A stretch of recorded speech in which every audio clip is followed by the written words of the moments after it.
Hey, hey.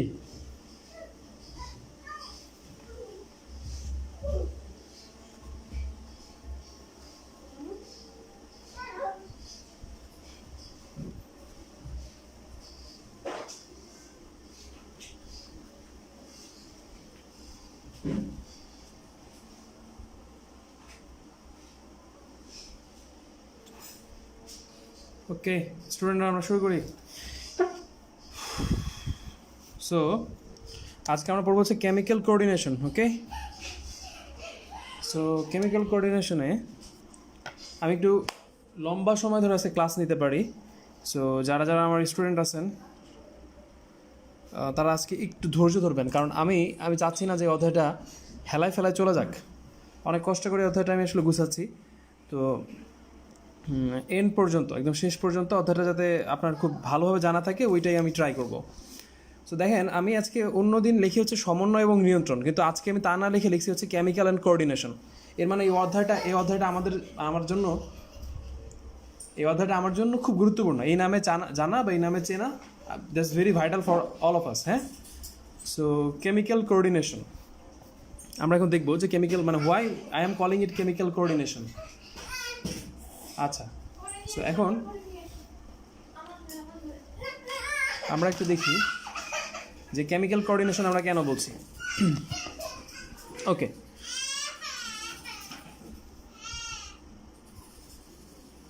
তো এখন আমরা যেটা করব, ফার্স্ট অফ অল কেমিক্যাল কোঅর্ডিনেশনের জন্য আমরা দুইটা ভাগে ভাগ করছি এই টোটাল জিনিসটাকে। কেমিক্যাল কোঅর্ডিনেশন বলার আমাদের যে উদ্দেশ্য, আই থিঙ্ক সবাই চলে আসছে। হ্যাঁ, এখন আমরা ক্লাস শুরু করি। ওকে ফাইন, সো এখন the official class is going to B started. যারা যারা দূরের স্টুডেন্ট আছেন তারা সব বসে যান। হ্যাঁ, আজকে একটু লম্বা সময়, প্রায় 1.5 ঘন্টার মতো ক্লাস হবে বা তারও বেশি হতে পারে, এই জন্য খুব মনোযোগ সহকারে রাখতে হবে। কারণ হচ্ছে আজকে যে অধ্যায়টা পড়াচ্ছি এই অধ্যায়টা আজকে যে অধ্যায়টা আমরা পড়াচ্ছি সেই অধ্যায়টা হচ্ছে শুধুমাত্র আজমল স্যারের বই থেকে পড়লে হবে না, এটা আলিম স্যারের বইয়ে অনেক বেশি বাড়ায় লিখে আছে কিছু জিনিস, যেটা আমার কাছে মনে হয়েছে যে না পড়ে পরীক্ষার হলে যাওয়া যাবে না। সো আলিম স্যারের বইয়ে ওই যে ব্যাপারগুলো আছে সেই ব্যাপারগুলো ইনশাল্লাহ আমরা পড়বো, ঠিক আছে? ওকে, সো লেট আস বিগিন যে আমরা কীভাবে পড়বো। তো প্রথমে যে অধ্যায়টার নামই যেহেতু শুরু করছে এইভাবে যে রাসায়নিক সমন্বয়, কেমিক্যাল কোঅর্ডিনেশন। তো অ্যাকচুয়ালি কেমিক্যাল কোঅর্ডিনেশন আমার কথা কিন্তু খুব মনোযোগ দিয়ে শুনতে হবে। যদি কেউ কোনো পয়েন্ট মিস করেন তখন কিন্তু বিপদ হবে, কারণ এই জন্য আমি একটু দেরিতে শুরু করতেছিলাম, যে আমি চাচ্ছিলাম যে ম্যাক্সিমাম পার্টিসিপেশন এখানে আসুক। হ্যাঁ, না শুনে অর্ধেক মাঝখান থেকে কিন্তু কোশ্চেন করা যাবে না, আগে শুনবেন সবাই, মানে একদম কান খুলে চোখ খুলে সব কিছু দিয়ে শুনবেন।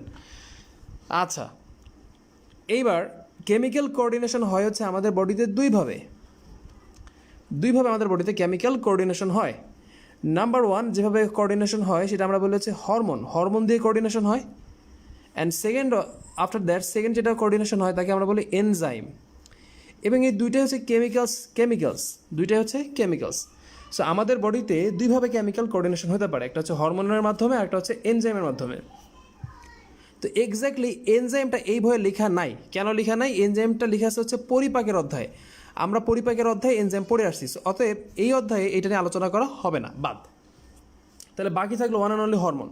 যেহেতু শুধুমাত্র স্পেসিফিকলি হরমোন নিয়ে অধ্যায়ে আলোচনা করা হয়েছে, সো আমরা বলতেই পারি হরমোন থেকে এবং এনজাইম থেকে আলাদা আলাদাভাবে দুই অধ্যায় থেকে দুইভাবে কোশ্চেন আসবে। তার মানে কোশ্চেন যে আসবে এতে কোনো সন্দেহ নাই। তো অ্যাকচুয়ালি হরমোন বলি এবং এনজাইম বলি, এই দুইটা জিনিসই খুব মনোযোগ দিয়ে শুনবো, এই দুইটা জিনিসই আমাদের বডিতে রিলিজ হয় যে স্পেশাল কোষের মাধ্যমে, যে কোষগুলো আসলে আমাদের বডিতে লিকুইড ক্ষরণ করতে পারে, তাকে আমরা বলি হচ্ছে গ্ল্যান্ড। তাহলে গ্ল্যান্ড কি? গ্ল্যান্ড হতে গেলে পরীক্ষায় এরকম একটা বাংলা লিখতেই হবে যে নিঃস্রাবী গুণ সম্পন্ন। এই কথাটা কিন্তু খুবই গুরুত্বপূর্ণ, নিঃস্রাবী গুণ। যারা ইংলিশ ভার্সনের আছেন তাদের জন্য এই কথাটা হবে হচ্ছে সিক্রেটরি। তার মানে এমন কোনো সেল হইতে হবে যে সেলগুলা নিঃস্রাবী গুণ সম্পন্ন, মানে নিঃসরণ করতে পারে। যদি এই দুইটা গুণ থাকে, এই ধরনের গুণ থাকে, তাহলে ওই ধরনের সেলকে আমরা বলি হচ্ছে গ্ল্যান্ড, ওই ধরনের টিস্যুকে বলি গ্ল্যান্ড। তাহলে একটা টিস্যু অর্গান হয় কখন আর কখন গ্ল্যান্ড হয়, এটার মধ্যে কিন্তু একটা পার্থক্য আছে, এটা আমাদের বুঝতে হবে, রাইট?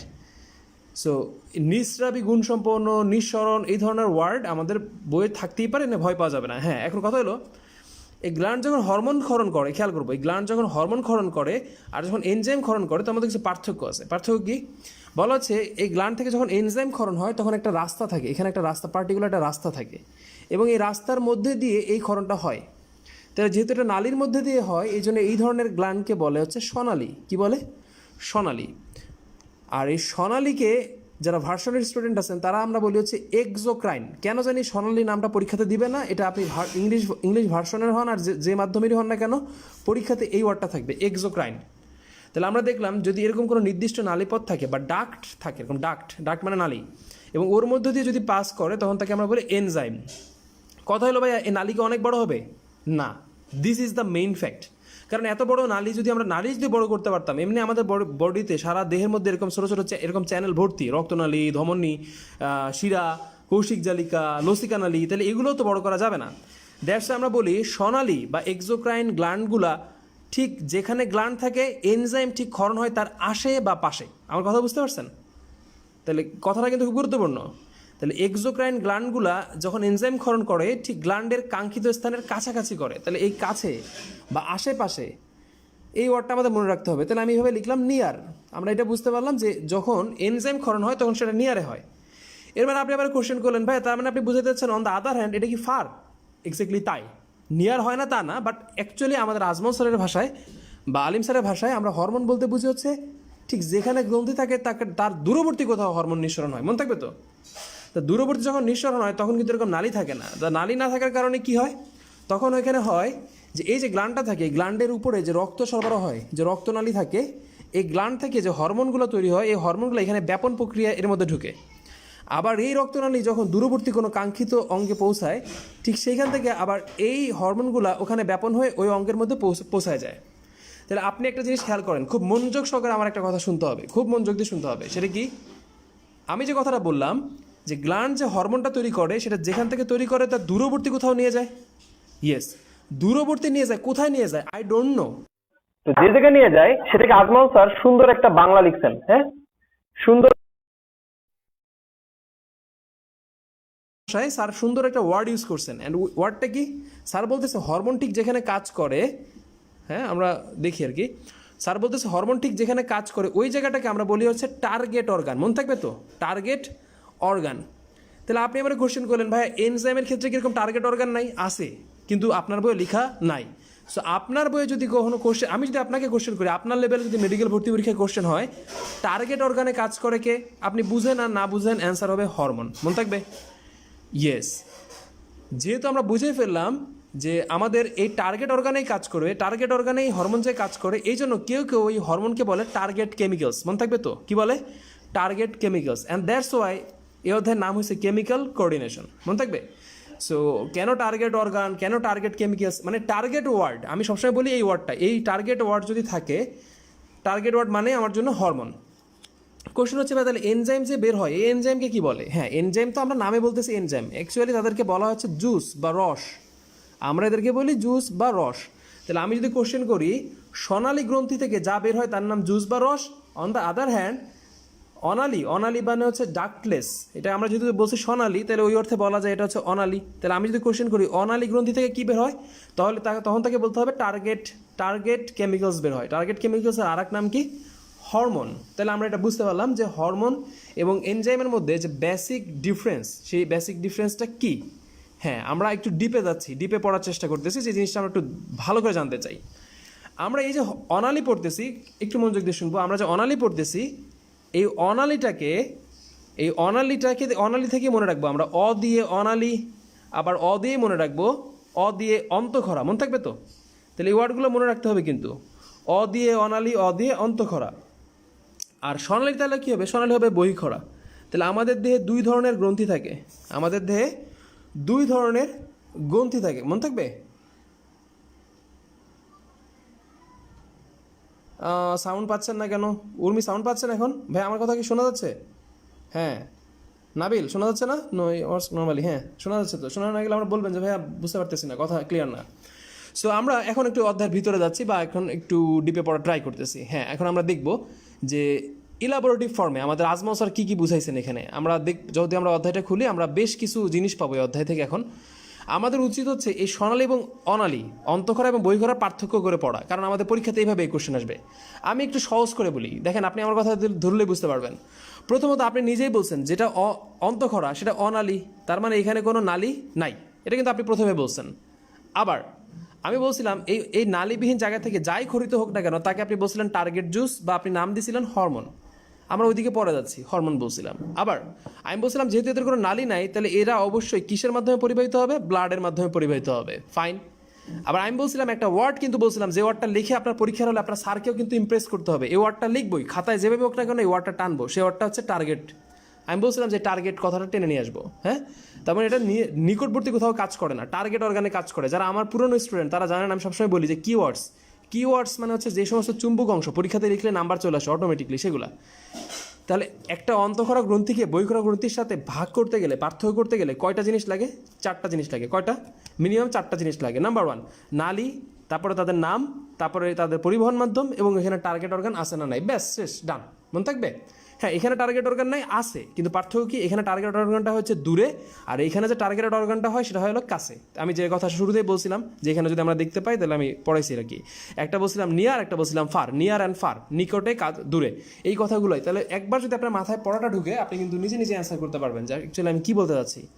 হ্যাঁ, এখন আমরা যে অন্তঃক্ষরা গ্রন্থি পড়তেছি, আমি কিন্তু একটা কথা বলছিলাম যে অন্তঃক্ষরা গ্রন্থি এখানে ওয়ার্ডটা এখানে গেলে ঝামেলা। এই যে আমরা যে রাসায়নিক গ্রন্থি পড়তেছি, যদি এটা তো আমরা আজমল স্যারের বই থেকে পড়লাম, এখন আসলে একটু আলিম স্যারের বইয়ে যায়। আলিম স্যার দেখেন কত পেঁচাইছে। হ্যাঁ, কেন আলিম স্যারের বই আমি বলছিলাম পরীক্ষা হলে আলিম স্যারের বই থেকে কোশ্চেন আসলে ডিফিকাল্ট, মানে পারাটা কঠিন হয়ে যায়, ঝামেলাপূর্ণ। কেন? আলিম স্যার কিন্তু এরকম এন্ডোক্রাইন এবং এক্সোক্রাইন এটা তো বলছি, কোনো আপত্তি নাই। ব্যাপারটা হলো এরকম, ধরেন আপনি বাজার থেকে বই কিনে নিয়ে আসলেন, হ্যাঁ, একটা দোকান থেকে, সেই বইটা আপনি পড়লেন, এটা আপনার নিজস্ব বই। আবার আপনি আমার কাছ থেকে একটা বই নিলেন, এটাও এক ধরনের নেওয়া। এবার মনে করেন আপনি আপনার পাশের যে আপনার যে ক্লাসমেট তার কাছ থেকে বই নিয়ে পড়তেছেন, এটাও তো এক ধরনের পড়া। তো আলিম স্যার এইভাবে আমাদের এই গ্রন্থিগুলোকে ভাগ করছেন। তো তিনি কীভাবে ভাগ করছেন? তিনি প্রথমত এন্ডোক্রাইন, তিনি নাম দিয়েছেন হচ্ছে এন্ডোক্রাইন কি আমরা পড়াইছিলাম যে অন্তঃক্ষরা মানে হচ্ছে এন্ডোক্রাইন। এটা আমরা এতক্ষণ কথা বলছি যে এটা নিয়ে তিনি কথা বলছেন। আচ্ছা ঠিক আছে, এটা ডান, এটা নিয়ে ঝামেলা নাই, এটা আমি পরে ক্লিয়ার করবো।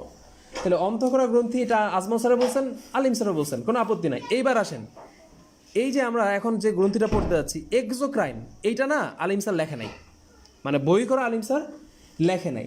সে কি করছে? এখান থেকে 2 ভাগে ভাগ করছে। এখানে হলো ঝামেলা, এবং এটা খুবই গুরুত্বপূর্ণ। প্রথমত সে যে ভাগটা করছে তার নাম হচ্ছে প্যারাক্রাইন। আমি বুঝাই দিচ্ছি, ভয় পাওয়ার কিছু নাই, সরি এখানে আই হবে না।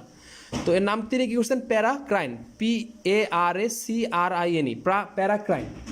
আর একটা ভাগে তিনি ভাগ করছেন, তার নাম হচ্ছে অটোক্রাইন। ইয়েস মাই ডিয়ার, যারা ভালো স্টুডেন্ট, যারা একটু ভালো মেডিকেলে চান্স পেতে চান, ওকে, যারা একটু ভালো মেডিকেলে চান্স পেতে চান তাদের জন্য এই ওয়ার্ডগুলো খুব গুরুত্বপূর্ণ। তাহলে আমি বলছিলাম যে এন্ডোক্রাইন এক্সোক্রাইন হচ্ছে আজমল স্যারের বই হিসাবে, এন্ডোক্রাইন এক্সোক্রাইন বাদে প্যারাক্রাইন এবং অটোক্রাইন হচ্ছে আলিম স্যারের বই হিসাবে। আপনি নাম শুনেই বুঝতে পারতেছেন দিস ইজ কল্ড প্যারাক্রাইন, রাইট।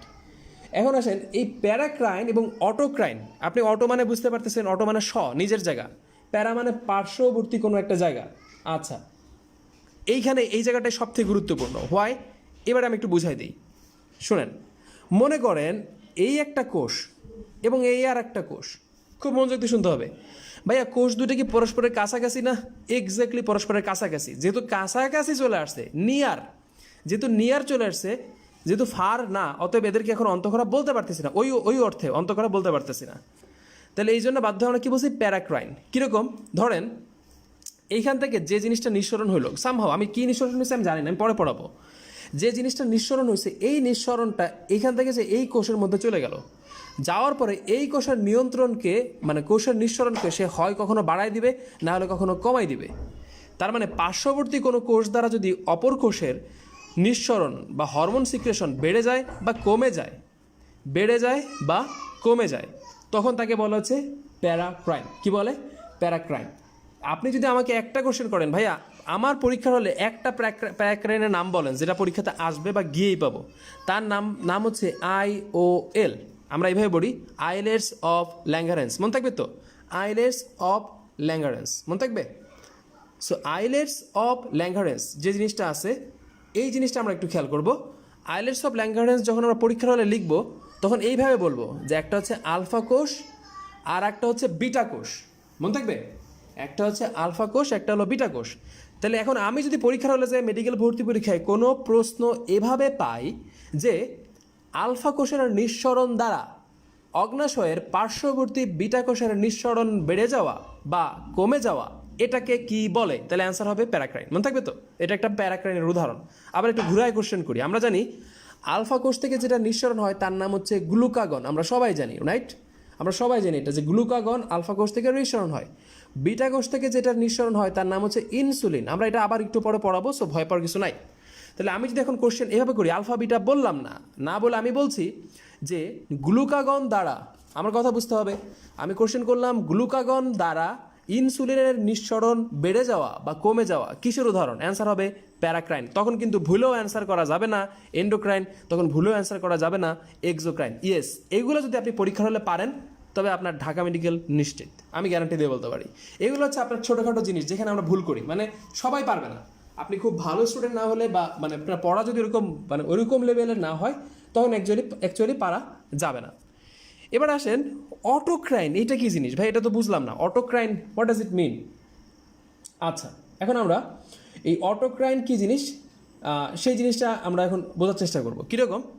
যেমন দেখেন, আমরা এইভাবে বলতে পারি যে আমাদের যে রক্তনালী, ধরেন আমি একটা রক্তনালী আঁকলাম, আপনারা জানেন যে আমাদের যে রক্তনালী থাকে এই রক্তনালীর গায়ে প্রাচীরে যে কোষগুলো থাকে, এটা না জানলে আজকে অবশ্যই জেনে নেবেন, কারণ এই ওয়ার্ডটা আমি আপনাদের বইয়ে বহুতবার পাইছি, বহুতবার, একবার না দুইবার না অসংখ্যবার পাইছি।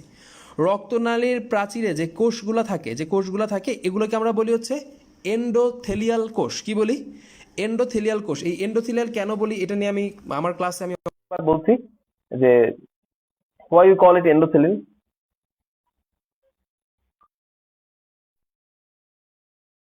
আসে কেন জানি। আচ্ছা, তাহলে এন্ডোথেলিয়াল আমরা বলছিলাম যে এন্ডোথেলিয়াল,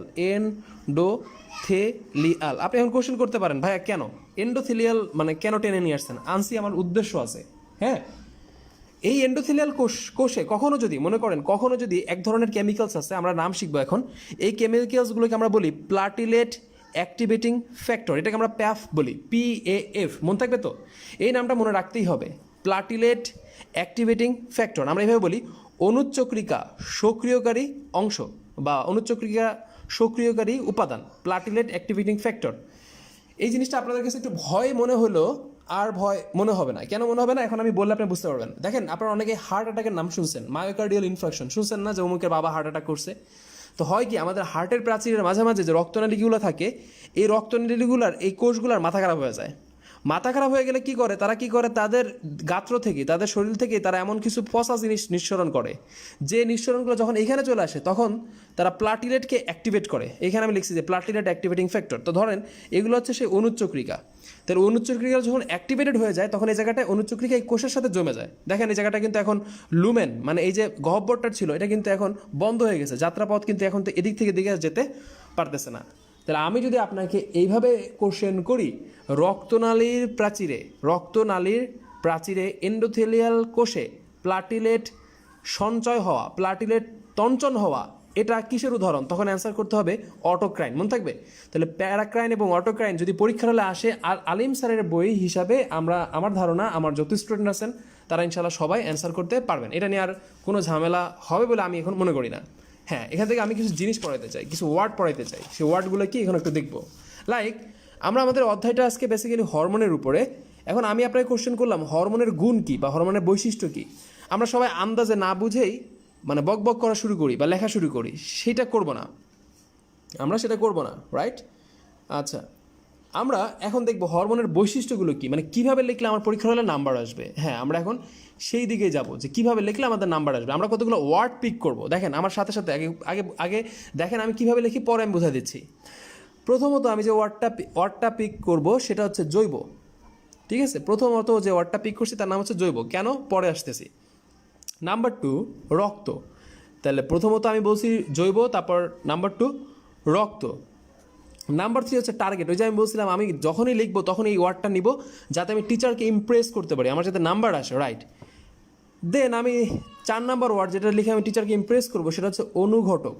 ওকে, দেখেন আমি কিন্তু 4টা ওয়ার্ড পাইছি, জৈব, রক্ত, টার্গেট, অনুঘটক। দেখেন আমি কীভাবে পড়তাম আপনাদের লেভেলে, আমি কীভাবে পড়তাম সেই জিনিসটা আমরা এখন দেখব।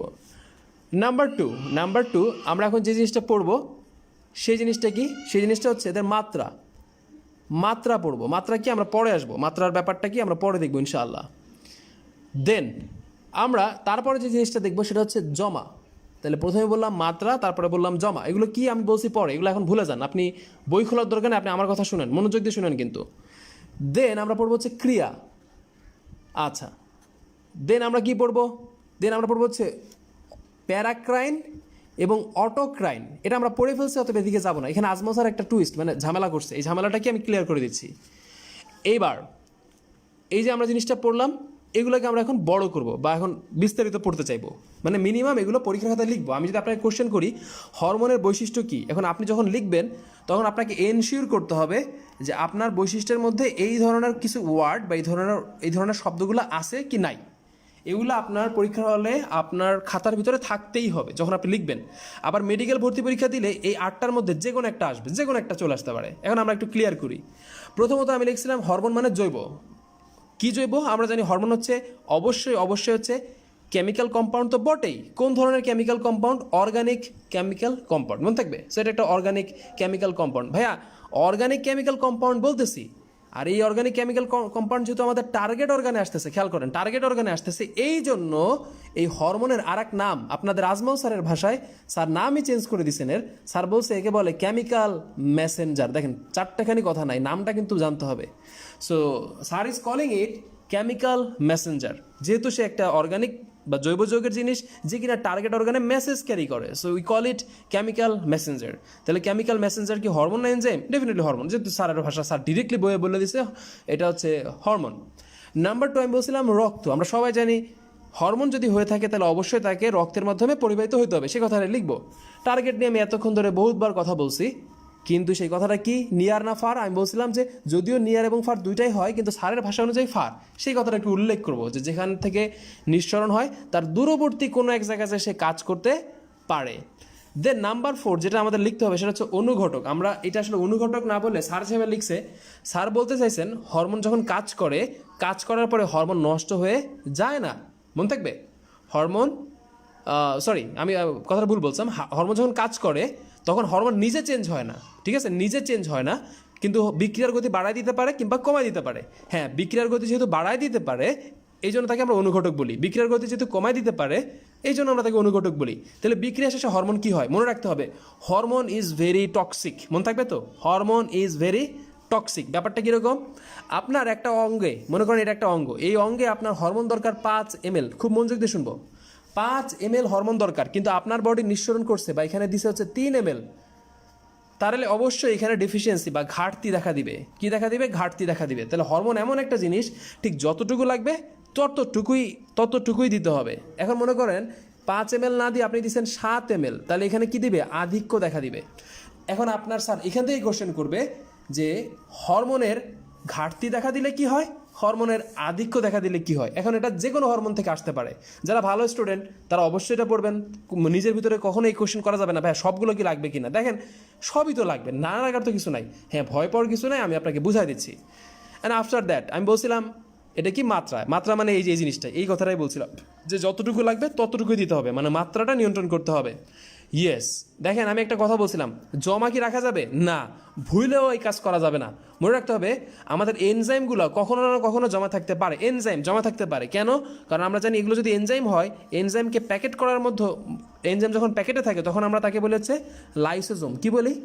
লাইসোজোম বলি। কিন্তু জীবনও কোনোদিন আপনি এরকম বাপের জন্ম শুনবেন না যে হরমোন এরকম লাইসোজোম তৈরি করে। এর মানে হচ্ছে হরমোন কখনো এরকম প্যাকেট করা যাবে না। তাহলে আমি যদি কোশ্চেন করি কাজ শেষে ভবিষ্যতের জন্য হরমোন কি আমি জমা রাখতে পারবো না, অ্যান্সার হবে জমা রাখা যাবে না।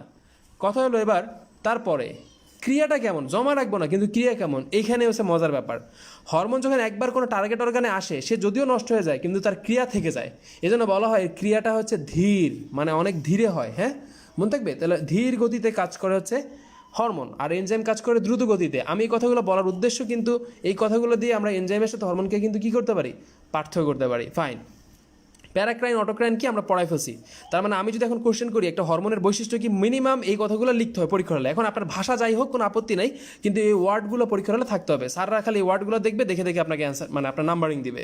সো ওয়ার্ডগুলো যখন আমরা পড়বো খুব মানে গুরুত্ব দিয়ে পড়বো যে আমার এই ওয়ার্ডগুলো যেন কোনোভাবে মিস না হয়, রাইট। এখন আমরা একটা জিনিস পড়বো, এখন আমরা একটু ডিপে পড়তে চাই। ভাই আমরা হরমোন পড়ছি, মানে হরমোন থেকে আসলে আমাদের কী কী লাগবে। My dear students, listen very carefully. এখন আমি একটু টাফ জিনিস পড়াতে যাচ্ছি, হ্যাঁ, খুব মনোযোগ সহকারে দেখবো আমরা। হ্যাঁ, আমরা একটু আজমল স্যারের বইয়ের মতোই করে পড়বো অবশ্যই, কিন্তু আমি আমার মতো করে পড়াচ্ছি যাতে আপনার ধরতে সুবিধা হয়। আচ্ছা, বিফোর দ্যাট যারা আমার এখানে ভর্তি হচ্ছেন তারা কিছুদিন মধ্যেই এরকম আইডি পাবেন। হ্যাঁ, যারা আমার পুরাতন স্টুডেন্ট তারা নিশ্চয়ই এরকম আইডি পাইছেন, রাইট। তো এই আইডিগুলো হচ্ছে যাদের আমি আইডি এখনও দিতে পারি নাই বা যারা আসলে চলে গেছেন।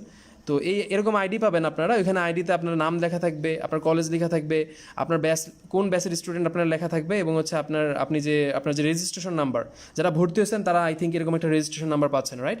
এবং এই আইডিটা যখন আমাদের ক্লাস শুরু হবে তখন কিন্তু আইডিটা নিয়ে আসতে হবে, মনে থাকবে। সো আইডিটা আমি দিয়ে দিব, যারা নতুন স্টুডেন্ট অনেক ভর্তি হয়েছেন, আবার আইডি তৈরি করতে হবে, ইনশাল্লাহ দিয়ে দিব। এনিওয়েজ, আমরা এখন যে জিনিসটা পড়বো, অ্যানাদার টাফেস্ট থিং, যেটা আমাদের জন্য খুব গুরুত্বপূর্ণ, হরমোনগুলো কীভাবে থাকে আমাদের বডিতে আমরা একটু দেখবো। আমি একটা উদ্ভট ছবি আঁকছি, যদিও ছবিটা উদ্ভট, কিন্তু ছবিটা এইভাবে আঁকবো আমরা সবাই। আমাদের খাতা যার খাতাতে এরকম একটা ছবি আঁকবো, রাইট। একটু ছবিটা দেখি, দ্রুত এক ছবিটা একটু কপি করি, হ্যাঁ, দেখে একটু আঁকার ট্রাই করি, ঠিক আছে। ছবিটা কি এটা আপনার এখন বোঝার দরকার নেই, বুঝা আমি দিচ্ছি। ছবিটা দেখার পরে আমি আপনাকে এখন বুঝাই দিব যে actually what I am going to actually work on this topic. তো দেখেন, আমি যে ছবিটা আঁকছি, এই ছবিটা বেসিক্যালি হচ্ছে অন্তঃক্ষরা গ্রন্থি। কী গ্রন্থি রে ভাই? অন্তঃক্ষরা গ্রন্থি, মানে হচ্ছে এন্ডোক্রাইন গ্ল্যান্ড। ভাইয়া এক্সোক্রাইন কেন আঁকেন নাই? কারণ এক্সোক্রাইন আজকে আমাদের অধ্যায়ের টপিক না, এই অধ্যায় এখন আর নাই। সো আমি যা আঁকছি অন্তঃক্ষরা, মানে এই ছবি যদি আপনার মাথা থাকে আপনি নিজেই বুঝতে পারবেন যে অন্তঃক্ষরা গ্রন্থি কোথায় কোথায় থাকে, কীভাবে থাকে। এগুলো হচ্ছে মিনিমাম থিংস যেগুলো আপনার লাগবেই। এখন আমি একটু বুঝাই দিব। একজন কোশ্চেন করছেন হরমোনের সাইড ইফেক্ট। হরমোনের সাইড ইফেক্ট অবশ্যই আছে, আমরা একটু পড়বো। হরমোনের সাইড ইফেক্ট কখন হবে? ওই যে মাত্রা ওয়ার্ডটা পড়লেই বুঝবো। যদি কমে যায় তাহলে সাইড ইফেক্ট, যদি বেড়ে যায় তাহলে সাইড ইফেক্ট। কী সাইড ইফেক্ট ডেফিনেটলি লাগবে, আমি পড়াবো ইনশাল্লাহ। আবার একটু মনে করে দিন। দেখেন, আমি যে ছবিটা আঁকছি এটা হচ্ছে ব্রেইন, এটা হচ্ছে আমাদের মস্তিষ্ক। মস্তিষ্কের মধ্যে এই যে একটা ঘর আঁকছি আমি, বুঝতে পারছি এটা একটা ঘর, এবং এই ঘরটা হচ্ছে সেই 3 নম্বর ঘর। আমরা সবাই জানি 3 নম্বর ঘর থাকে হচ্ছে থ্যালামাসের ভিতরে, রাইট। তাহলে 3 নম্বর ঘর, ভাইয়া 3 নম্বর ঘরের মধ্যে কি গ্রন্থি থাকে? আমি এখানে যতগুলো ছবি আঁকছি, যত ক্রস আঁকছি, খেয়াল করেন, যত ক্রস আঁকছি সব ক্রস বা এরকম যে এই যে কালারগুলো দিয়ে যা আঁকছি, মানে আমি কালারফুল দিয়ে যা আঁকছি সবই হচ্ছে অন্তঃক্ষরা গ্রন্থি, সবই হচ্ছে এন্ডোক্রাইন গ্ল্যান্ড। তাহলে আপনি যদি আমাকে কোশ্চেন করেন ভাই এই ঘরের মধ্যেই গ্রন্থি থাকে মনে থাকবে, থাকে কি থাকে পরে শিখবো। ঠিক ঘরের নিচে সেখানেও থাকে। এবার আসেন গলায়, দেখেন গলায় কয়টা গ্রন্থি থাকে? 1 2 3। তাহলে আপনাকে এভাবে পড়তে হবে 1 2 3, 3টা গ্রন্থি থাকে গলাতে। এবার নিচের দিকে আসেন, বুকের মধ্যে আমাদের কোনো অন্তঃক্ষরা গ্রন্থি থাকে না, নাই মানে নাই। সো বুকের মধ্যে যদি আমি যাই তাহলে কোনো অন্তঃক্ষরা গ্রন্থি নাই, রাইট। বুকে যদি যাই অন্তঃক্ষরা গ্রন্থি নাই। এবার আসেন পেটের মধ্যে, দেখেন যখনই আপনি পেটের মধ্যে নামবেন তখনই পেটের উপরের দিকে অন্তঃক্ষরা গ্রন্থি আসে না নাই? আসে। আপনি কোশ্চেন করলেন ভাই এখানে তাহলে ক্রস দিতে পারতেন, ক্রসের পাশে আবার এরকম আরেকটা চিহ্ন দিলেন কেন? এর কারণ হচ্ছে এটা এমন একটা গ্রন্থি যেটা অন্তঃক্ষরা গ্রন্থি হিসেবে কাজ করে, আবার বহিঃক্ষরা গ্রন্থি হিসেবে কাজ করে, মনে থাকবে। সো এই জন্য এই ধরনের এরকম গোল চিহ্ন দিয়ে রাখছি আমি, পরে আমি আবার আসবো। এবার যদি একটু নিচের দিকে আসি, এগুলো হচ্ছে কিডনি। দেখেন কিডনির উপরেও 2টা অন্তঃক্ষরা গ্রন্থি বসানো। কিডনির নিচের দিকে যদি আসি, এটা যদি মেয়েদের হয়, আমি লিখে রাখি এখানে মেয়ে, তাহলে ফিমেল লিখে রাখি এফ। যদি মেয়েদের দেহে আসি আমরা, মেয়েদের এরকম কিডনির নিচের দিকে দুপাশে আবার 2টা অন্তঃক্ষরা গ্রন্থি থাকে, কি জিনিস পরে শিখবো। আবার যদি মেলে আসি ফিমেল, আর এটা হলো মেল। যদি মেলে আসি, যদি ছেলেদের আসি, তাহলে ছেলেদের এরকম নিচের দিকে, বাইরের দেহের নিচের দিকে এরকম 2টা অন্তঃক্ষরা গ্রন্থি থাকে। আমার অনেকে কোশ্চেন করেন যে ভাইয়া আমাদের পেটের মধ্যে কি জায়গা কম ছিল নাকি, যে আল্লাহ আমাদের মেয়েদের দিছে এই 2টা অন্তঃক্ষরা গ্রন্থি পেটের মধ্যে, আর আমাদের ছেলেদের এমন কি দোষ যে এই 2টা দেহের বাইরে দিছে? হ্যাঁ, অ্যাকচুয়ালি মেয়েদের এই 2টা অন্তঃক্ষরা গ্রন্থি দেহের মধ্যেই কাজ করতে পারে, কিন্তু ছেলেদের এই 2টা অন্তঃক্ষরা গ্রন্থি দেহের মধ্যে কাজ করতে পারে না। কেন পারে না? কারণ আমরা জানি হিট ইজ দ্য রিজন, তাপমাত্রা। আমরা সবাই জানি যে আমাদের দেহের মধ্যে তাপমাত্রা বেশি না কম? বেশি। আর আমাদের ছেলেদের এই যে শুক্রাশয় থাকে, এই শুক্রাশয় অধিক তাপমাত্রাতে কাজ করতে পারে না। যাতে তাপমাত্রা কম থাকে এই জন্য সৃষ্টিকর্তা এদেরকে দেহের ভিতর থেকে কোথায় নিয়ে আসছে? বাইরে নিয়ে আসছে। হ্যাঁ, এখন আপনি আমার কোশ্চেন করলেন ভাইয়া ভিতর থেকে বাইরে নিয়ে আসছে মানে কি? আমরা যখন জন্মের আগে মানে আমরা যখন মায়ের গর্ভে ছিলাম তখন কি আমাদের শুক্রাশয় কি ভিতরে ছিল? জি, এক্স্যাক্টলি তাই। আমরা যখন মায়ের গর্ভে ছিলাম তখন আমাদের শুক্রাশয় কিন্তু দেহের ভিতরে ছিল। যখন আমরা ডেলিভারির আগে শুক্রাশয়টা দেহের ভিতর থেকে বাইরে চলে আসে, এটাকে আমরা বলি নর্মাল ডিসেন্ট অফ টেস্টিস, মানে টেস্টিসটা ভিতর থেকে বাইরে চলে আসে। বা যদি না আসে, ধরেন আপনি সেই হতভাগা, আপনি হচ্ছে সেই হতভাগা যারা আসে নাই, এইখানে আসতেছে, এখানে আটকায় গেছে আর আসতে পারে নাই, তাহলে কি করতে হবে? ডোন্ট ওয়ারি, আমার সাথে দেখা করবেন, আমি আপনার জায়গা মতো পাঠিয়ে দিব, ওখানে আপনার ট্রিটমেন্ট দিবেন, আপনি সুস্থ হয়ে যাবেন। সো ভয় পাওয়ার কিছু নাই। এখন আমরা কাজের কথায় আসি। আমরা এখন পড়বো ইচ অ্যান্ড এভরি ওয়ান, আমরা খুব ডিটেলসে পড়ার ট্রাই করবো যে অ্যাকচুয়ালি আমাদের কী কী পড়তে হবে, কারণ আমাদের কোনো কিছু কিন্তু মনে রাখবো এখান থেকে ছাড়া যাবে না। এটা কিন্তু আমি সবসময় কথা বলি যে এখান থেকে কোনো জিনিস যদি আপনি মিস করেন এটা কিন্তু সারা জীবন আপনাকে পস্তাইতে হবে, রাইট? সো এইটাকে মিস করা কোনোভাবে যাবে না। এখন আমরা কিভাবে পড়বো আমরা একটু দেখি যে কিভাবে আমরা জিনিসটা পড়তে যাচ্ছি। ফার্স্ট অফ অল আমরা শুরু করবো এটা দিয়ে, যেহেতু আমরা বলছিলাম এটা দিয়েই। ভাইয়া মস্তিষ্কের ভিতরে 3 নম্বর ভেন্ট্রিকলে বা মস্তিষ্কের 3 নম্বর প্রকোষ্ঠের মধ্যে যে অন্তঃগ্রহ গ্রন্থি থাকে তাকে আমরা বলি হচ্ছে পিনিয়াল গ্রন্থি। কি গ্রন্থি? পিনিয়াল গ্রন্থি। আমি জানি না আপনাদের আজমল স্যার বা আলিম স্যার কোত্থেকে এই জিনিসটার উদ্ভট আলোচনা লিখছেন। অ্যাকচুয়ালি মেডিকেলের ভাষায় এটার তেমন কোনো গুরুত্বও নাই, আমরা তেমন আলোচনাও করি না, বাট এটা আপনাদের ভর্তি পরীক্ষাতে প্রায় আসে, অতএব এটাকে আপনার গুরুত্ব দিয়েই পরীক্ষার হলে যেতে হবে। সো ফার্স্ট অফ অল হচ্ছে পিনিয়াল গ্রন্থি কোথায় থাকে আমি কিন্তু বলে ফেলছি 3 নম্বরে। আমার এই ছবির সিকোয়েন্স মনে রাখতে হবে, আমি যখন পড়াবো সিকোয়েন্স মনে রাখতে হবে। তাহলে এটাকে বলছি পিনিয়াল গ্রন্থি। অ্যাকচুয়ালি পিনিয়াল গ্রন্থি না সারাদিন করে না, আমরা বলি পিনিয়াল গ্রন্থি কাজ করে হচ্ছে নাইটে, রাতে। রাতে কাজ করে। হ্যাঁ, রাতে যে কাজ করে, কখন কাজ করে? পিনিয়াল গ্রন্থি মনে রাখবো শুধু রাতেই কাজ করে না, রাতে যখন আমরা ঘুমাই তখন অ্যাকচুয়ালি কাজ করে। তো ঘুমের মধ্যে বা নাইটে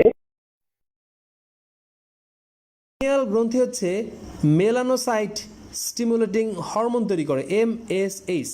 এই ওয়ার্ডটা মনে রাখতে হবে, মেলানোসাইট স্টিমুলেটিং হরমোন। মেলানোসাইট আপনারা সবাই নামটা জানেন, বুঝতে পারতেছেন যে অ্যাকচুয়ালি মেলানোসাইট কেন বলে? মেলানিন। আমরা জানেন আমাদের গায়ের রং যে কালো, এই দেখেন আমাদের গায়ের রং যেমন কালো, রাইট? সো এইটার কারণ হচ্ছে এরকম মেলানিনের কারণে। আর এই মেলানিনটা আসে কোত্থেকে? এই মেলানিনটা কেন কোষের ভিতরে আসে? এই মেলানিনটা কোষের ভিতরে আসবে তখনই যদি পিনিয়াল গ্রন্থি কাজে আসে। তাহলে পিনিয়াল গ্রন্থি রাতের বেলায় ঘুমের মধ্যে কাজ করে মেলানোসাইট স্টিমুলেটিং হরমোন। স্টিমুলেশন মানে হচ্ছে উদ্দীপনা দেওয়া।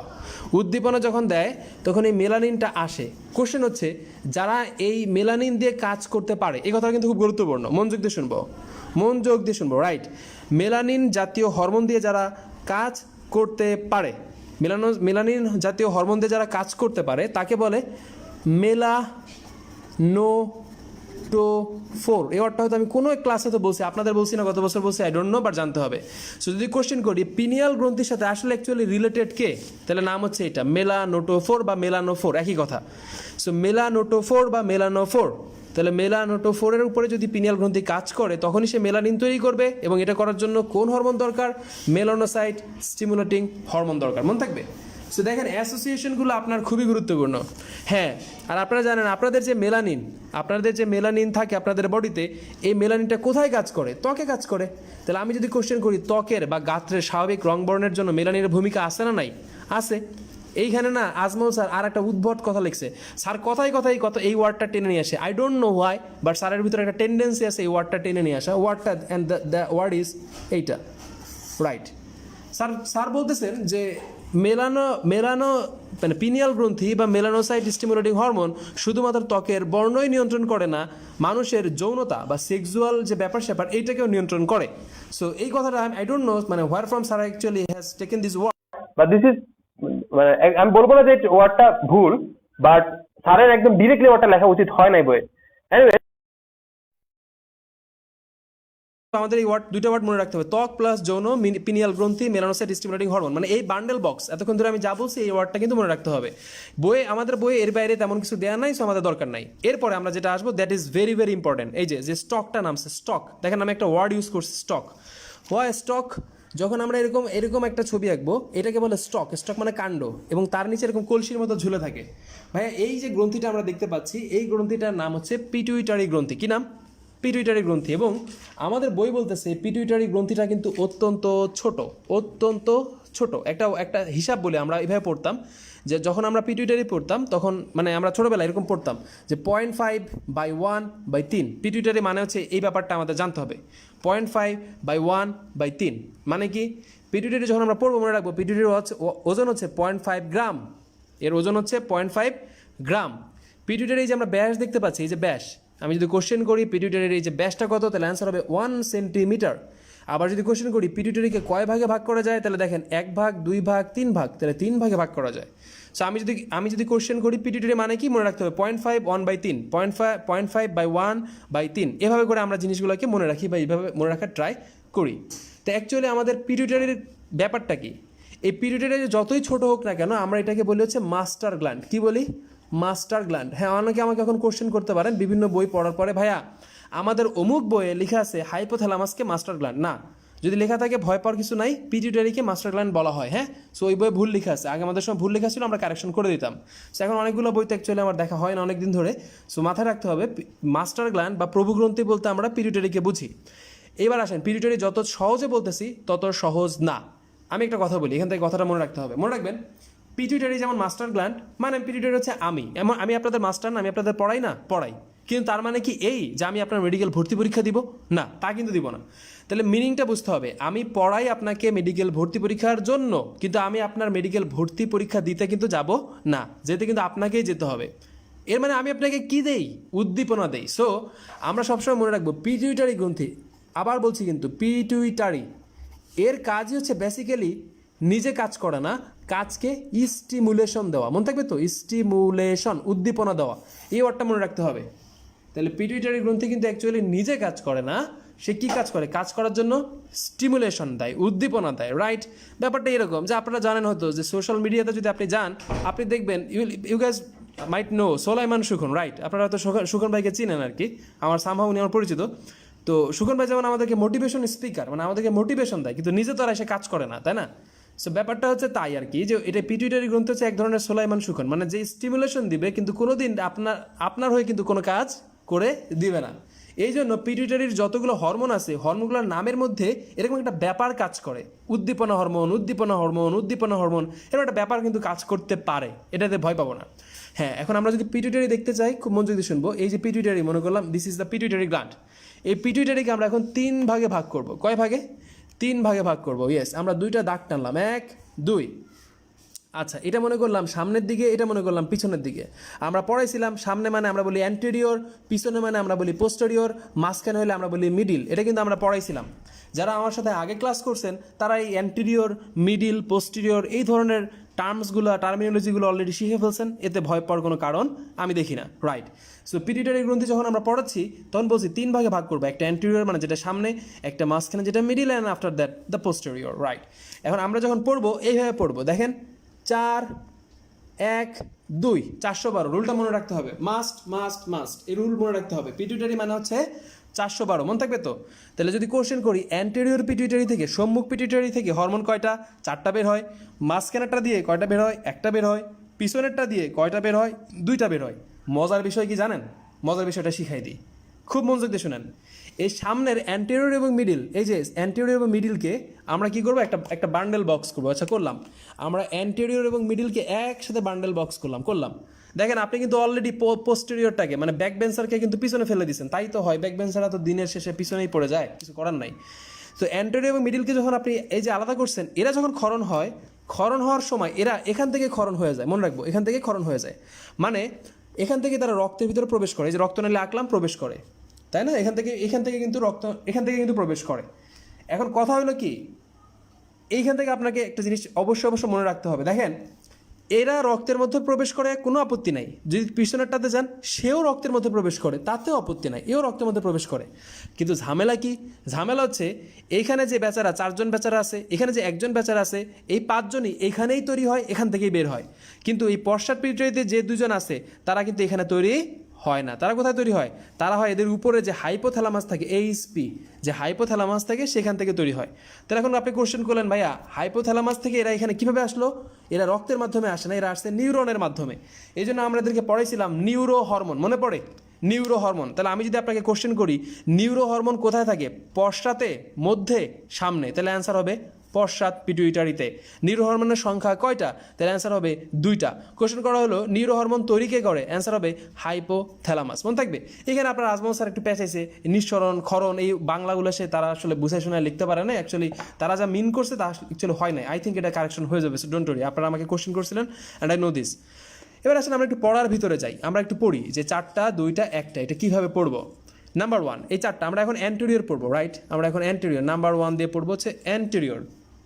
এটা আমি আলাদা একটা পেজ নেই, যেহেতু আমাদের এটা একটু খুব ভালোভাবে পড়া লাগবে। সো আমরা এখন যে অ্যান্টেরিয়রটা পড়বো খুব মনোযোগ দিয়ে খেয়াল করবো আমরা যে আমরা এখন অ্যান্টেরিয়রটা পড়তে যাচ্ছি। Just minute. আচ্ছা, আমরা এখন পড়বো হচ্ছে অ্যান্টেরিয়র, রাইট? অ্যান্টেরিয়র মানে হচ্ছে সম্মুখ। আমি বলছি যে এই ধরনের ওয়ার্ডগুলো বারবার ইউজ করবেন, তাহলে আপনার পড়তে সুবিধা হবে। তাহলে অ্যান্টেরিয়র মানে হচ্ছে সামনে বা সম্মুখ। আর আপনারা জানেন সামনে মানে কয়টা? 4টা। তাহলে একটা একটা করে পড়ি। নাম্বার 1, এখান থেকে যে হরমোনটা বের হয়, খুব মনোযোগ দিয়ে শুনবো, এখান থেকে যে হরমোনটা বের হয় শুধুমাত্র এইটা না, যত পিটুইটারি আছে, আবার শুনি, পিটুইটারিতে যতগুলো হরমোন বের হয় ভাইয়া, পিটুইটারি এমন একটা গ্রন্থি, এই গ্রন্থি থেকে যত হরমোন বের হয় সেই হরমোনগুলো সব অনেক দূরে দূরে যায় কাজ করে। এত দূরে যায় কাজ করে যে আজমল স্যার না পেরে আদর করে একে ডাকতেছে ট্রফিক হরমোন। কি বলতেছে? Trophic hormone. ট্রফিক মানে কি? আমরা জানি ট্রফিক মানে দূরবর্তী, অন্য কোনো এক জায়গায়, মানে কাছাকাছি না, এমন কোনো মানে দুইজন দুই প্রান্তে আছে, তাকে বলে ট্রফিক হরমোন। তাহলে এইভাবে যদি আমি ঘুরাই কোশ্চেন করি, সকল ট্রফিক হরমোন কোথা থেকে ক্ষরণ হয়? যদি কথাটা ঠিক না, কিন্তু কিছু করার নাই, আপনার বই অনুযায়ী সকল ট্রফিক হরমোন ক্ষরণ হয়ে যাচ্ছে পিটুইটারি থেকে, রাইট? এখন আমরা অ্যান্টেরিয়র পিটুইটারি পড়তেছিলাম, অ্যান্টেরিয়র পিটুইটারিতে চলে আসি। নাম্বার 1, অ্যান্টেরিয়র পিটুইটারিতে যে হরমোনটা প্রথমত যে হরমোনটা ক্ষরণ হয় তার নাম হচ্ছে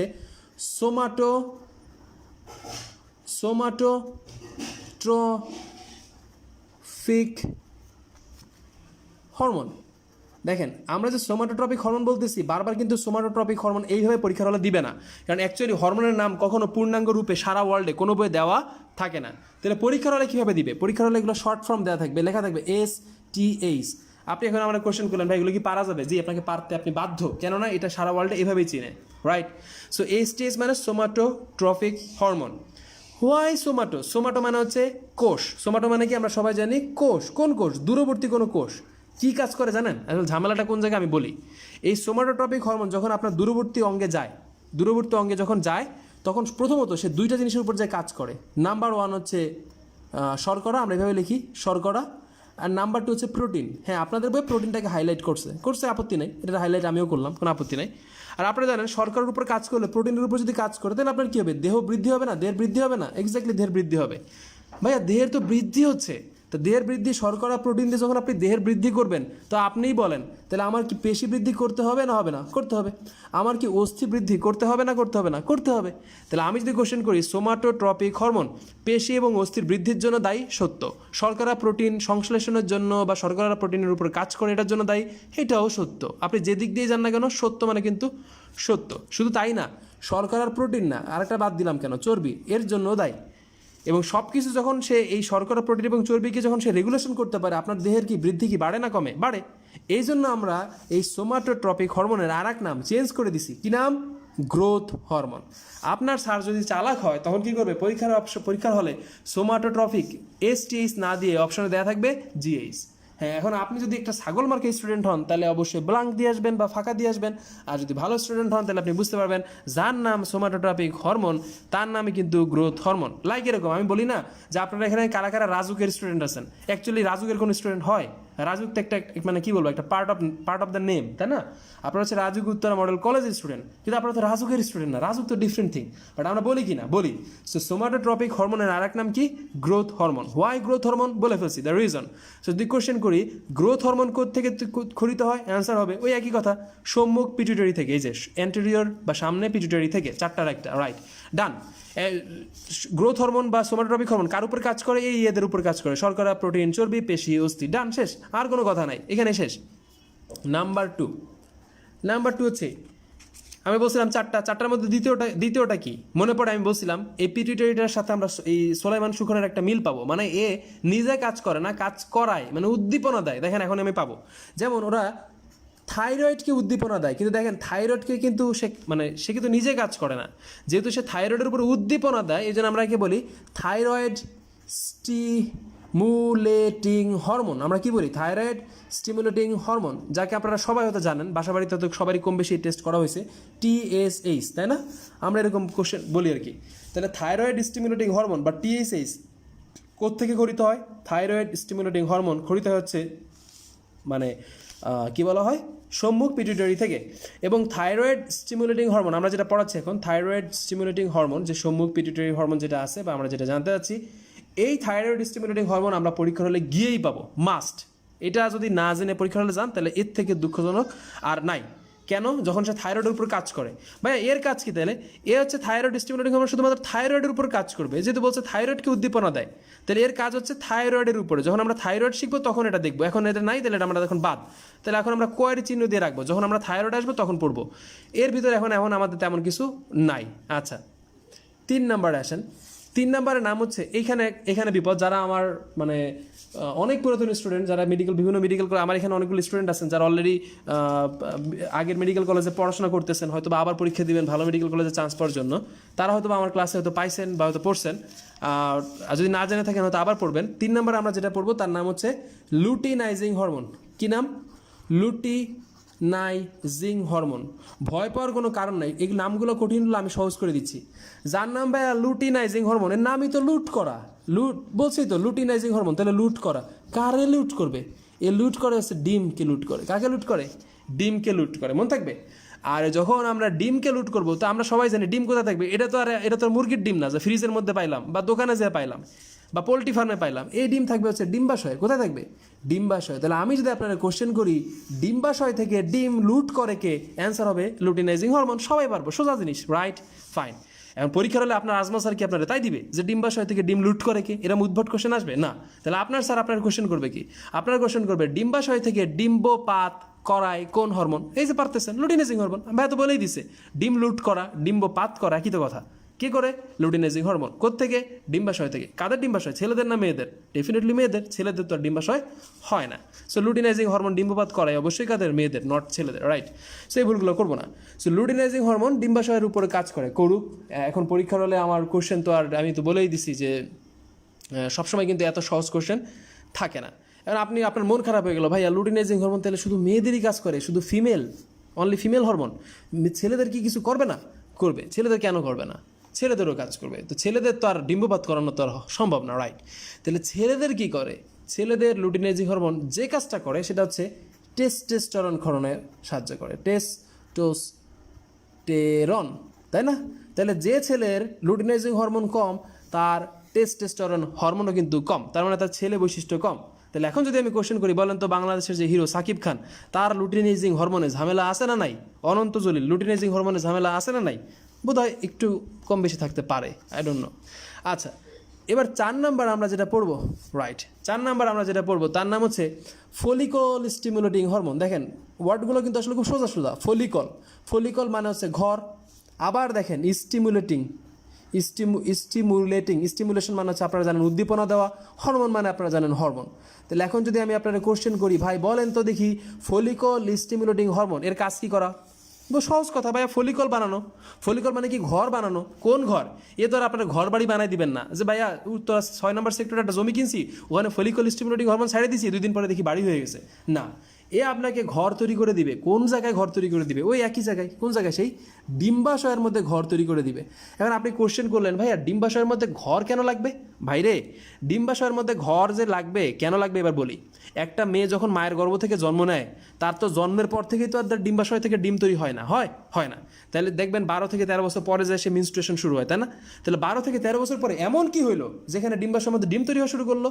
তা আমরা বলি এরকম যে 12 থেকে 13 বছর পরে তার বডি থেকে এই ফলিকল স্টিমুলেটিং হরমোন বের হয়। তার মানে তখন এই ফলিকল যে তার এই ফলিকল তৈরি করে, ফলিকল দেখেন একটা ঘর তৈরি করছে না?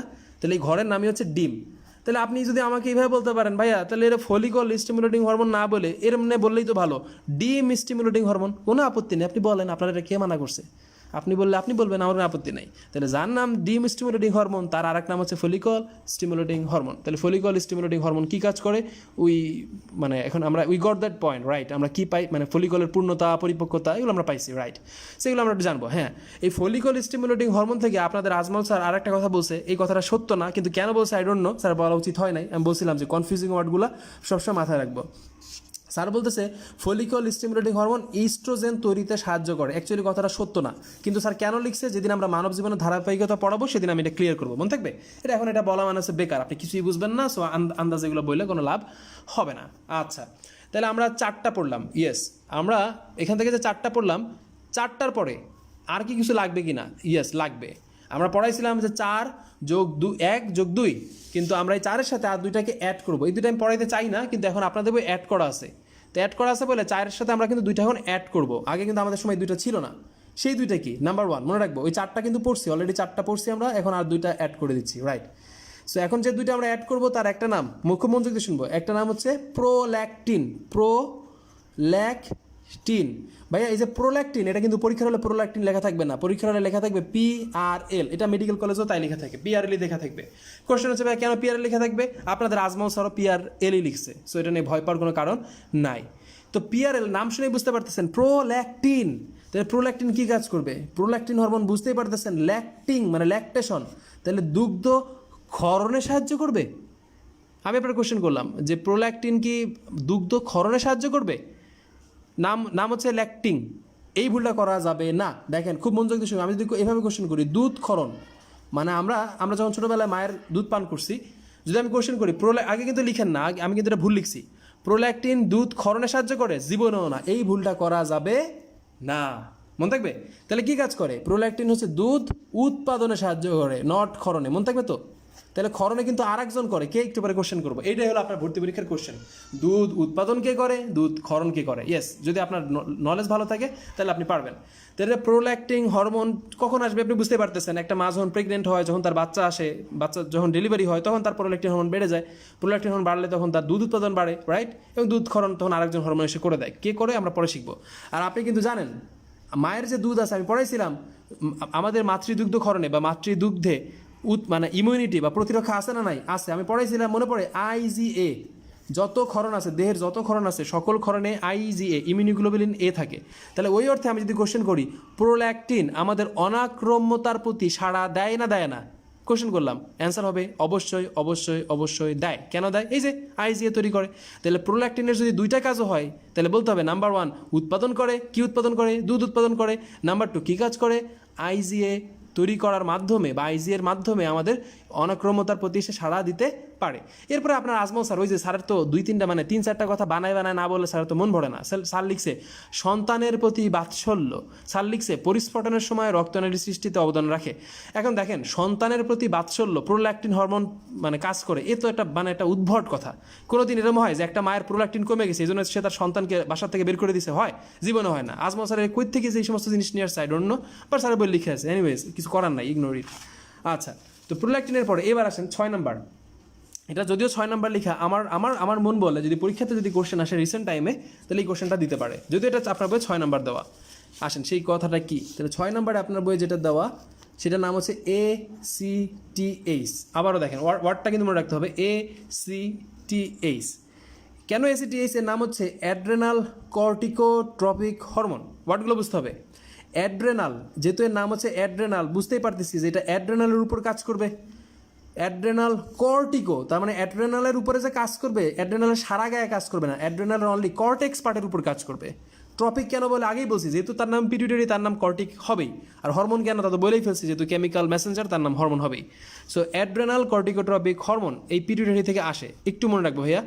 এই অ্যাড্রেনোকর্টিক্যাল ট্রপিক হরমোন যে যখন অ্যাড্রেনাল গ্রন্থির উপর কাজ করে, ধরলাম অ্যাড্রেনাল গ্রন্থির উপর কাজ করে, আমরা পড়বো, একটু পরেই পড়বো, দেখবো আমরা, মনে রাখবো। অ্যাড্রেনাল গ্রন্থির কর্টেক্সে যে হরমোনই হোক না কেন, আমার কথা বুঝি আর না বুঝি এই কথাটা মনে রাখতে হবে। অ্যাড্রেনাল গ্রন্থির কর্টেক্সে যে হরমোনটা উৎপন্ন হয় তাদেরকে একত্রে তাদেরকে বলা হয়েছে স্টেরয়েড। কি বলে? স্টেরয়েড। যারা আমার সাথে ক্লাস করছেন ওই সেল কেমিস্ট্রি, তখন আমি স্টেরয়েড পড়াইছিলাম, আর্গোস্টেরল, কোলেস্টেরল আমি পড়াইছিলাম, স্টেরয়েড কি জিনিস। তো সেম ওই জিনিসটা, এছাড়া কিছুই না। তাই না? আমরা মনে পড়াইছিলাম, মনে পড়ে বিভিন্ন রিং পড়াইছিলাম আপনাদেরকে, তাই না? বিভিন্ন রিং টিং দেখাইছিলাম আমরা, কতগুলো কার্বন থাকে, কীভাবে থাকে, আমরা সব দেখাইছিলাম ক্লাস আওয়ার। যদি যারা আমার সাথে ক্লাস করছেন হয়তো জানেন, যারা করেন না ডোন্ট ওয়ারি, এটা আমরা আবার পড়াবো। আমাদের 1 তারিখ থেকে নতুন ক্লাস শুরু হচ্ছে, ওখানে এই সব ক্লাস প্রথম থেকে হবে, সো ডোন্ট ওয়ারি।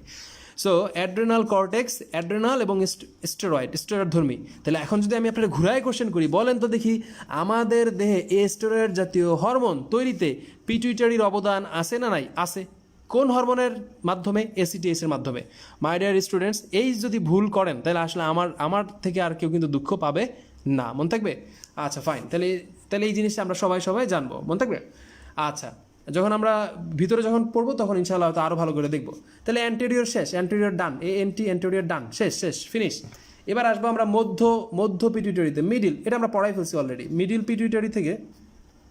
পিটুইটারি থেকে আমরা এখান থেকে আমরা পাই হচ্ছে ওই সেই পিনিয়াল গ্রন্থির মতো সেম জিনিস এখানেও করে, এবং সেটা কি, এই মিডিল পিটুইটারি গ্রন্থি থেকে এরাও সেম কাজটা করে, মেলানোসাইট স্টিমুলেটিং হরমোন কাজ করে। আপনার বইয়ে মিডিলটাকেই এটা ভেবে মনে রাখবো, ম দিয়ে মিডিল, ম দিয়ে মেলানোসাইট স্টিমুলেটিং হরমোন, এম দিয়ে মিডিল মেলানোসাইট স্টিমুলেটিং হরমোন।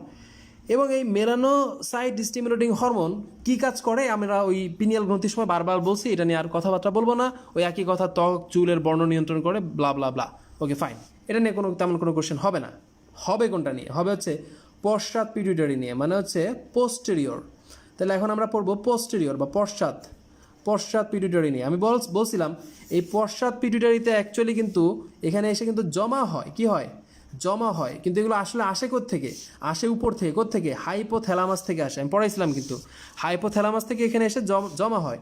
কার মাধ্যমে আসে? রক্তের মাধ্যমে না, আসে নিউরনের মাধ্যমে। কিন্তু আপনি আমার কোশ্চেন করতে পারতেন, ভাইয়া নিউরনের মাধ্যমে তো আসার কথা না, কারণ আমরা জানি হরমোন অবশ্যই রক্তের মাধ্যমে আসতে বাধ্য। এই জন্য একে বলে নিউরো হরমোন। কি বলে? Neuro hormone. তাহলে আমাদের দেহে নিউরো হরমোনের সংখ্যা কয়টা? 2টা, ওয়ান অ্যান্ড অনলি 2টা। এখন আমরা সেই 2টাই পড়বো। একটার নাম হচ্ছে অক্সিটোসিন। কি নাম? অক্সিটোসিন। মনে রাখবো এর নাম অক্সিটোসিন। টোসিন মানে চেপে ধরা। তাহলে এর কাজ কিন্তু চেপে ধরা। ভাই কারে চেপে ধরবে? আপনার গলা চেপে ধরবে? না, আপনার গলা চেপে ধরবে না। কি চেপে ধরবে? খুব মনোযোগ দিয়ে খেয়াল করবো। এরা 2টা জায়গায়, অক্সিটোসিন 2টা জায়গায় যে চেপে ধরে, খুব মনোযোগ দিয়ে খেয়াল করবো। নাম্বার 1 হচ্ছে ইউটেরাস, জরায়ু। তাহলে ইউটেরাস মানে জরায়ু। তাহলে অক্সিটোসিন আমি ইংরেজিতে কেন লিখতেছি? কারণ আমার ইংলিশ ভার্সনের স্টুডেন্ট আছেন, ওদের যাতে হেল্প হয়, এই জন্য ইংরেজি বাংলা 2টা মিলাই লিখতেছি। সো যখন অক্সিটোসিন যখন চেপে ধরে, যখন প্রেস করে, তখন সে কাকে প্রেস করে? জরায়ুকে প্রেস করে। আপনি বলেন তো জরায়ুর এসে কখন প্রেস করবে? আপনি নিজে বুঝে বলেন জরায়ুর এসে কখন প্রেস করবে? যখন মায়ের বাচ্চা ডেলিভারি হবে। তাহলে আমি যদি কোশ্চেন করি, বলেন তো গর্ভপাতের সময়, গর্ভধারণ না কিন্তু ভাই, বুঝতে হবে, বাংলা টাংলা কিন্তু বোঝা লাগবে রে ভাই। এই আগরতলা জুতার তলা এগুলো আপনারা বুঝেন না বলে আমার খুব মন খারাপ হয়। আমি কোশ্চেন করছি, বলেন দেখি ভাই গর্ভধারণের সময় অক্সিটোসিন ক্ষরণ হবে না হবে না? ধুমায় বলে যে হ্যাঁ ভাই হবে তো, অক্সিটোসিন তো গর্ভধারণের সময় হবে। আরে ভাই অক্সিটোসিন যদি গর্ভধারণের সময় ক্ষরণ হইতো তাহলে আপনি আপনার মায়ের গর্ভে 9 মাস থাকতে পারতেন না, 3 সপ্তাহ পরে পুট করে বেরোয় যেতেন। এই জন্য অক্সিটোসিন কখনোই গর্ভধারণের সময় বের করা যাবে না। তাহলে কখন ক্ষরণ হতে হবে? যখন গর্ভপাত হবে, তখন এই ইউটেরাসের উপরে সে চাপ দিয়ে বাচ্চা প্রসব করায়। তাহলে আমি যদি কোশ্চেন করি গর্ভপাতের সময় বাচ্চা প্রসবে কোন হরমোন দায়ী? অ্যান্সার হবে, বুঝিয়ে না বুঝে অ্যান্সার হবে অক্সিটোসিন। মনে থাকবে। শুধু তাই না, সৃষ্টিকর্তা দেখেন কত সুন্দর করে আল্লাহ পাক আমাদেরকে বানাইছেন। অক্সিটোসিন শুধুমাত্র জ্বরের উপরেই চাপ দেবে না। মনে পড়ে একটু আগে আমি বলছিলাম, ধরেন মায়ের মানে দুগ্ধ তৈরি হলো, মায়ের ব্রেস্টে মিল্ক তৈরি হয়েছে, কিন্তু মিল্ক তো বের করে আনতে হবে, মিল্ক তখন থেকে সিক্রেশন করতে হবে। তাহলে মিল্ক ক্ষরণের জন্য যদি কোশ্চেন করি ক্ষরণ, তার মানে আমরা যদি এভাবে কোশ্চেন করি দুগ্ধক্ষরণ, হ্যাঁ দুগ্ধক্ষরণ, তাহলে আমি যদি কোশ্চেন করি দুগ্ধক্ষরণে কোন হরমোন কাজ করে, তাহলে অ্যান্সার হবে অক্সিটোসিন। মনে থাকবে। তাহলে ভাই আমরা যখন পরীক্ষার হলে যাব, তখন এই পরীক্ষার হলে এই ভুলগুলো করা যাবে না। আবার এইভাবে কোশ্চেন, অক্সিটোসিন মানে 2টা ওয়ার্ড, সবসময় মনে রাখবো 2টা ওয়ার্ড, দুগ্ধক্ষরণ, জরায়ুর সংকোচন। জরায়ুর সংকোচন না হলে তো বাচ্চা বের হবে না, জরায়ুর সংকোচন। তাহলে অক্সিটোসিন মানে হচ্ছে যে 2 চাপ মানে আপনি কিন্তু আবার চাপ লিখেন না, এই ওয়ার্ডগুলো এই ধরনের মানে বাংলা তো আমি বোঝানোর জন্য বলতেছি, এই ধরনের বাংলা তার পরীক্ষা লিখতে পারবেন না। চাপ না লিখে আজমল স্যার যেমন চালাক, ওরকম চালাকি হইতে হবে। স্যার চাপ না লিখে লিখছি কি সংকোচন, যদিও সংকোচন মানেও যা, চাপ মানেও তাই, কিন্তু স্যার লিখছে সংকোচন, আপনাকেও তাই লিখতে হবে। সো দুগ্ধক্ষরণ, জরায়ুর সংকোচন, ডান। এটা নিয়ে কিন্তু ভুল করা যাবে না। এখন আপনি যদি ছাগল মার্কা হন, তাহলে পরীক্ষার হলে যাই কি করবেন? অক্সিটোসিন যায় লিখে দিয়ে আসবেন দুগ্ধ ক্ষরণ না দিয়ে লিখে দিয়ে আসবেন দুগ্ধ উৎপাদন, রাইট? সেই ধরনের ভুল করা যাবে না। আমি বলছি কিন্তু দুগ্ধ উৎপাদন, দুগ্ধক্ষরণ টোটালি ডিফারেন্ট থিং। মনে থাকবে। তাপসের লিখছেন এইটা তো দুষ্টু হরমোন, ওরে বাবা রে। আচ্ছা, সো পশ্চাৎ পিটুইটারি থেকে শুধুমাত্র অক্সিটোসিন 1 নাম্বার না 2 নম্বরে আরও একজন ক্ষরণ হয়। তার নাম কি? তার নাম হচ্ছে ভেসোপ্রেসিন। কি নাম রে ভাই? ভেসোপ্রেসিন। ভাই রে, এর নাম শুধু ভেসোপ্রেসিন না, আমি কিডনির অধ্যায়ে পড়াইছিলাম এর আর এক নাম হচ্ছে অ্যান্টি ডায়োরেটিক হরমোন। মনে পড়ে? অ্যান্টি ডায়োরেটিক হরমোন আমি পড়াইছিলাম। এর নাম ভেসোপ্রেসিন কেন? সেও চেপে ধরে। তার মানে আমরা বুঝতে পারতেছি পশ্চাৎ পিটুইটারির একটা চাপাচাপির একটা অভ্যাস আছে। তো পশ্চাৎ পিটুইটারি চেপে ধরে কারে? চেপে ধরে এবার চেপে ধরবে হচ্ছে রক্তনালীকে। কাকে? রক্তনালীকে। তাহলে আমি যদি কোশ্চেন করি, বলেন দেখি রক্তনালীর সংকোচনের জন্য কে দায়ী? অ্যান্সার হবে ভেসোপ্রেসিন। কী হবে অ্যান্সার? ভেসোপ্রেসিন অ্যান্সার হবে। ভাইয়া তখন যদি ভেসোপ্রেসিন এডিএস দুইজন অপশনে থাকে তখন কিন্তু অনলি ভেসোপ্রেসিন অ্যাড করতে হবে, কারণ চেপে ধরা মানে হচ্ছে প্রেস করা। তখন কিন্তু এই ওয়ার্ডটা মোর বেটার মনে থাকবে তো, মানে বেটার, মোর বেটার তো হয় না, বেটার আর কি। চলি সো চেপে ধরে রক্তনালী। আর আপনারা জানেন রক্তের ধরেন আমি এক রক্তনালী টিপে ধরলাম, তো রক্তনালী টিপে ধরলে রক্তনালীর যে প্রেশার বাড়বে না কমবে? অবশ্যই বাড়বে। তাহলে আমি যদি কোশ্চেন করি বিপি বেড়ে যাওয়া, যদি কোশ্চেন করি ভেসোপ্রেসিনের ফলে রক্ত প্রেশার, ব্লাড প্রেশার বাড়ে না কমে? বাড়ে। রক্তনালী চাপ দিলে তো বাড়েই, এটা আবার নাও জানার কি আছে, রাইট? আর এডিএস মানে কি? এডিএস এর বাংলা আমি শিখেছিলাম ads, anti diuretic hormone. Anti diuretic hormone. আমি বাথরুমে যাব না, মনে পড়ে? আমি পড়াইছিলাম অ্যান্টি ডায়োরেটিক হরমোন এর বাংলা হচ্ছে আমি বাথরুমে যাব না। আমি বাথরুমে যাব না মানে কি? আমার যে মূত্র তৈরি হচ্ছে সেই মূত্র যাতে না হয়, মানে আবার যাতে পুনঃশোষণ হয় সেটা এনশিওর করা। তাহলে আমি যদি কোশ্চেন করি নেফ্রনে, বুঝতে হবে কিন্তু আমার কোশ্চেন, যদি কোশ্চেন করি নেফ্রনে পানির পুনঃশোষণ, বুঝতে হবে নেফ্রনে পানির যে পুনঃশোষণ হয়, পুনঃশোষণ বাড়ায় দেওয়া কার কাজ? তাহলে অ্যান্সার হবে অ্যান্টি ডায়োরেটিক হরমোন। তার মানে নেফ্রনে যখন পানি পুনঃশোষণ যখন বেড়ে যাচ্ছে তখন তো আর আপনার আলটিমেটলি এর ফলে কী হচ্ছে? মূত্র কী হয়ে যাচ্ছে? কমে যাচ্ছে, রাইট? তাহলে আমি যদি কোশ্চেন করি এডিএস এর ফলে মূত্র পরিমাণ কী হয়ে যায়? কমে যায়। এখন রমজান মাস, আমি যদি আপনার কোশ্চেন করি রমজান মাসে আমাদের অ্যান্টিবায়োটিক হরমোন বেশি তৈরি হয় না কম হয়? বলেন তো। অ্যান্সার হবে বেশি তৈরি হয়। কেন? কারণ রমজান মাসে আপনি সারাদিনই পানি খান না বলে দেখেন আপনি কিন্তু বাথরুমে কিন্তু কম যান। কারণ কি? আপনার যেটা মূত্র তৈরি হচ্ছিল বা হওয়ার পথে সেটা অ্যান্টিবায়োটিক হরমোন বেশি ক্ষরণ হয়ে সেটা পুনঃশোষণ করে নিয়ে গেছে, এজন্য আপনার বাথরুমে বেশি যাওয়ার প্রয়োজন হয় না। নেফ্রন পানি পুনঃশোষণ হয়, এখান থেকে একটা কোশ্চেন তখনও পড়াইছিলাম, এখনও পড়াই। যখনই আমি বলবো নেফ্রনের পুনঃশোষণ তখনই কিন্তু অ্যান্সার করতে হবে ডিস্টাল কনভলিউটেড টিউবুল। মনে পড়ে? সেইটা কিন্তু আমার এখানে বলার কথা ছিল না, তা আমি একবার বললাম, কারণ আমি জানি এই ওয়ার্ডটা আপনাদের ভুল হয়, আমার সময় ভুল হইতো, যাতে ভুল না হয় এই জন্য ওয়ার্ডটা বলে রাখলাম। সো দূরবর্তী প্যাচারনালিকাতে এটা ক্ষরণ হয় এবং ক্ষরণের ফলে কী হয় আমরা পড়ে ফেলছি, ফাইন। তার মানে আমরা এখান থেকে জানতে পারলাম মানে পিটুইটারি সম্পর্কে, মধ্য পিটুইটারি সম্পর্কে, পশ্চাৎ পিটুইটারি সম্পর্কে আমরা এখান থেকে মোটামুটি ক্লিয়ার। এটা নিয়ে আর ইনশাল্লাহ কোনো ভুল হবে না। এখন আমরা একটু নিচের দিকে আসি আর কি। আমরা এই ছবিটার ভিতরে আবার যাই। ছবিটার ভিতরে আমাদের কোনটা শেষ? এটা শেষ, ক্রস, ডান। এটা নিয়ে আমাদের আর কোনো ঝামেলা নাই।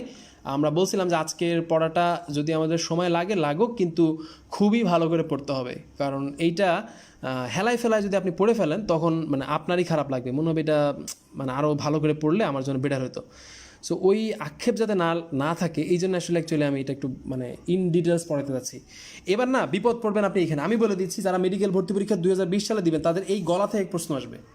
সো গলার যত্ন নেওয়া শুরু করেন, মনে থাকবে তো? এই গলা থেকে কোশ্চেন আসবেই, যে গলার যে হরমোনগুলো আছে সেখান থেকে কোশ্চেন থাকবেই। এখন আসেন আমরা গলা থেকে যে কোশ্চেন আসবে সেই কোশ্চেনগুলো কীভাবে অ্যান্সার করবো, কীভাবে পারবো একটু দেখি। ওকে, ফাইন। সো গলার ভিতরে যে 3টা হরমোন আছে, প্রথমত এই যে সবুজ কালারে যেটা আমি আঁকছি, সবুজ কালারে যেটা দিছি, এই যে গ্রন্থিটা আছে এই গ্রন্থিটাকে প্রথমটার নাম হচ্ছে থাইরয়েড। কী নাম? থাইরয়েড।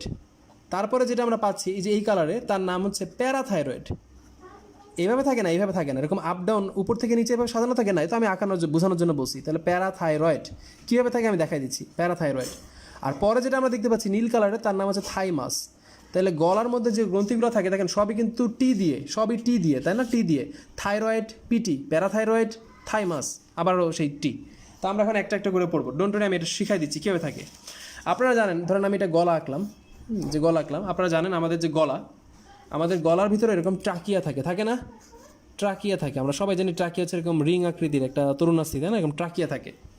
তো বলা হচ্ছে আমাদের যে আমরা এখন পড়তেছি কোনটা? আমরা এখন পড়তেছি ভাই থাইরয়েড। আমরা পড়তেছি হচ্ছে থাইরয়েড, ভেরি ভেরি ইম্পর্টেন্ট। আমি তখন বলছিলাম ক্লাসের শুরুতে thyroid is very very important. So গলার ভিতরে যে আমরা থাইরয়েড পড়তেছি, এই থাইরয়েড হরমোনটা আমাদের গলার ভিতরে এরকম এইভাবে থাকে। আগে আমার ছবিটা আঁকাটা খেয়াল করেন, আমি কীভাবে আঁকি। হ্যাঁ, এইভাবে থাকে। হ্যাঁ, এইভাবে থাকে। এবার আপনি দেখে বললেন ভাই এটা দেখতে একটা প্রজাপতির মতো। হ্যাঁ, এটা দেখতে কার মতো? প্রজাপতির মতো। সো যদি আমি আপনার কোশ্চেন করি যদি আমি আপনাকে কোশ্চেন করি যে থাইরয়েড, আমি যদি কোশ্চেন করি ভাই বলেন তো থাইরয়েড গ্রন্থি দেখতে কার মতো, তাহলে অ্যান্সার করতে হবে ডেফিনেটলি প্রজাপতির মতো। কার মতো? প্রজাপতির মতো। তাহলে প্রজাপতির মতো গ্রন্থি কোনটা? থাইরয়েড গ্রন্থি। প্রজাপতির মতো গ্রন্থি কোনটা? থাইরয়েড গ্রন্থি। বারবার বলছি কিন্তু এই জিনিস ভুল করা যাবে না। থাইরয়েড গ্রন্থি হচ্ছে প্রজাপতির মতো। My dear student, listen very very carefully. এই যে আপনি থাইরয়েড দেখতে পাচ্ছেন, এই থাইরয়েডের থেকে এবার তীর দিব আমরা। তীর দেওয়ার পর এখানে 3টা ভাগে ভাগ করবো, 1 2 3। পরীক্ষার হলে গিয়েই পাবো, কিন্তু এখান থেকে কোশ্চেন পাবো, হয় এটা নাহলে এইটা নাহলে এইটা। আমি বলে দিচ্ছি আসলে এটাই দিবে। আমি টিচার হলে এটা দিতাম। কেন দিতাম বলতেছি, এটা ঝামেলা, এটা কঠিন। ওকে ভাইয়া, ইয়েলো আঁকছি হলো যাতে অল্প বোঝা যায়, এটা বেশি ঘন হয়ে গেলে ঝামেলা হবে, এই জন্য আমি এটা ইচ্ছা করে ইয়েলো আঁকছি। কেন রে ভাই, কালার ব্লাইন্ড নাকি? আচ্ছা ডোন্ট ওরি ভাই, ডোন্ট ওরি, আর দিব না, সরি। সো এখন আমরা যেটা আঁকলাম, এই যে 3টা আঁকছি, 3টা এখন করব। এই যে আমরা গ্রন্থি পাচ্ছি, গ্রন্থির মধ্যে এই প্রথম দুইটা আসলে এক ধরনের কাজ করে, এটা আর এক ধরনের কাজ করে। তাহলে আমরা দেখতে পেলাম থাইরয়েডের মধ্যে এরকম আমরা 2 ধরনের আমরা কোষ পাবো, ঠিক আছে? 2 ধরনের কোষ পাই। এই যে প্রথমে একটা যে কোষ পাই, একে আমরা বলি হচ্ছে এরকম যে মেডুলারি কোষ। এই মেডুলারি আপনার না জানলেও হবে, এটা আপনার বই আগে লেখা ছিল, এখন লেখা নাই, ভুলে যান। আর এখান থেকে যে কোষ পাই, একে আমরা বলি হচ্ছে ফলিকুলার কোষ। এটা একটু জানলে ভালো হবে, কারণ এটা আপনার পরীক্ষাতে আসছে অলরেডি। তাহলে ফলিকুলার কোষ। তাহলে আমরা দেখলাম থাইরয়েডের মধ্যে প্রথম 2টা 1 আর 2 মেডুলারি কোষ, 3 নাম্বারটা হচ্ছে ফলিকুলার কোষ। মেডুলারি আপনি না জানলে আপত্তি নাই, ভুলে যান, আমি বলছি ভুলে যান, কেটে দেন, লিখে বার কেটে দেন। হ্যাঁ, কোনটা জানতে হবে ভাইয়া? এই যে 1 নাম্বার এবং 2 নাম্বার, এখান থেকে যে হরমোনটা বের হয় প্রথমটা, তার নাম হচ্ছে T3। পরে যেটা বের হয় এর নাম হচ্ছে T4। আর এই লাস্ট থেকে যেটা বের হয় তার নাম হচ্ছে ক্যালসিটোনিন। কি নাম? ক্যালসিটোনিন। আমি বলছি পরীক্ষাতে আসলে কোনটা আসবে? ক্যালসিটোনিন এটাই আসবে। T3 T4 আসবে না? আসবে। এবার আমরা একটা একটা করে শিখি। T3 যেটা, তার নাম অ্যাকচুয়ালি T3 কেন জানেন? কারণ এটা ট্রাই আয়োডো থাইরোনিন। নামগুলো কঠিন হলে একবার আপনি পড়লে মানে তখন সোজা, এগুলো আমাদেরও প্রথম কঠিন লাগতো, এখন তো আমরা পারি। সো যদি ট্রাই আয়োডো থাইরোনিন মনে না থাকে তাহলে মনে রাখবেন T3। তাও যদি মনে না থাকে তাহলে মনে রাখবেন, ভাইয়া বলছে টিট, T3 টিট, মানে হচ্ছে ট্রাই আয়োডো থাইরোনিন। মনে থাকবে তো? Triiodothyronine. আমরা বলি না টিট ফর ট্যাট, সেখান থেকে টিট নিলাম। Triiodothyronine, T3। হ্যাঁ, এই যে থাইরয়েড হরমোনটা আছে, সবসময় মনে রাখবো থাইরয়েড হরমোন একটা কাজ করবেই, and that is called metabolism. Metabolism আপনাদের জানা দরকার নাই, যেহেতু আপনারা বাংলা স্টুডেন্ট, আপনারা এটার বাংলা শিখবেন। এর বাংলা হচ্ছে বিপাক। তাহলে আমি যদি কোশ্চেন করি, থাইরয়েড হরমোন আমাদের বিপাক বাড়ায় দেয় না কমায় দেয়? বাড়ায় দেয়। ভাই বিপাক মানে হচ্ছে কি? বিপাকের সব থেকে ভালো বাংলা মানে সহজ ভাষা হচ্ছে রান্নাবান্না। ভাই বলেন তো, আপনি যদি আপনাদের রান্নাঘরে যান, আপনি যদি কিচেনে যান, আপনার যে কোনো ঘরের তুলনায় আপনাদের কিচেনের যে টেম্পারেচার বা ঘরের যে তাপমাত্রা, এটা বেশি না কম? বেশি। তাহলে আমি যদি কোশ্চেন করি, থাইরয়েডের কাজ হচ্ছে বিপাক রান্নাবান্না বাড়ায় দেওয়া। আর রান্নাবান্না হইলে শরীরের তাপমাত্রা বেড়ে যায় না কমে যায়? বেড়ে যায়। এই জন্য যাদের থাইরয়েড বেশি থাকে তাদের শরীরটা অলওয়েজ কি থাকে? অলওয়েজ মানে হিট থাকে, বডির ভিতরে একটা টেম্পারেচার থাকে, এই জন্য তাদের সবসময় গরম লাগে। মানে ফ্যান ফুল স্পিডে চলতেছে তাও তাদের গরম লাগে, এসি একদম লো করা তাও তাদের গরম লাগে, মানে গরম লাগেই। তাহলে আপনি বলেন তো, যাদের T3 কম, তাদের মেটাবলিজম কম না বেশি? তাহলে তাদের কম। তাহলে তাদের রান্নাবান্না কম না বেশি? কম। তাহলে রান্নাবান্না যদি কম হয় তাহলে বডিতে হিট কম না বেশি? কম। তাহলে তাদের ঠান্ডা বেশি লাগবে না কম লাগবে? তাদের বেশি বেশি ঠান্ডা লাগবে। এই জন্য যারা হাইপোথাইরয়েড হয়, যাদের থাইরয়েড কম থাকে, এদের দেখবেন প্রায় শীত লাগে। আমরা দেখবেন হয়তো আপনাদের পরিবারে যদি কারোর থাকে, ডাক্তার জিজ্ঞেস করে যে আপনার গরম বেশি লাগে না ঠান্ডা বেশি লাগে? বলে যে আমার ঠান্ডা বেশি লাগে, গরমকালেও আমি ফ্যান বন্ধ করে চুপ করে বসে থাকি, কম্বল মুড়িতে বসে থাকি। সো এরকম মানে এলিয়েন কিন্তু আমাদের সমাজে আছে, কয়েকটা আছে হাইপোথাইরয়েড রোগী থাকে। আচ্ছা, এবং রান্নাবান্না এত কম হয় যে কি হয়, ধরেন আপনার পরিবারে রান্নাই হচ্ছে না, তো রান্না না হলে আপনি বাজার করতেছেন কিন্তু রান্না হচ্ছে না, তাহলে এগুলো কি জমতে থাকবে না? জমতে থাকবে।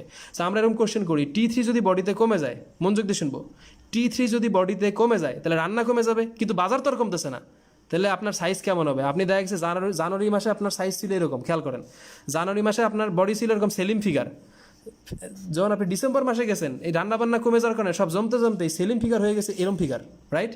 এই জন্য যারা হাইপোথাইরয়েড হয় তাদের স্থূলতা দেখা যায় না, অবেসিটি দেখা যায় না, ডেফিনেটলি যায়। হাইপোথাইরয়েড যাবেই, ভাই তো বলেই দিছে। রান্নাবান্না কমে যায়, তাও সব তো জমে কি হবে? এরকম মোটা গোল আলুর মতো হয়ে যাবেন, রাইট?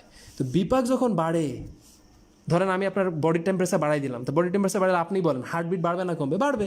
তাহলে যদি কোশ্চেন করি, ট্রাই আয়োডো থাইরোনিন হার্টবিট বাড়ায় না কমায়? হৃদস্পন্দন বাড়ায় না কমায়? বাড়ায়। বিপাক রান্নাবান্না বাড়ায় না কমায়? জি অবশ্যই বাড়ায়। মনে থাকবে? তাহলে থাইরয়েড থেকে যখন আমি কোশ্চেন করবো, এগুলো কিন্তু অ্যান্সার করতে হবে বা পারতে হবে।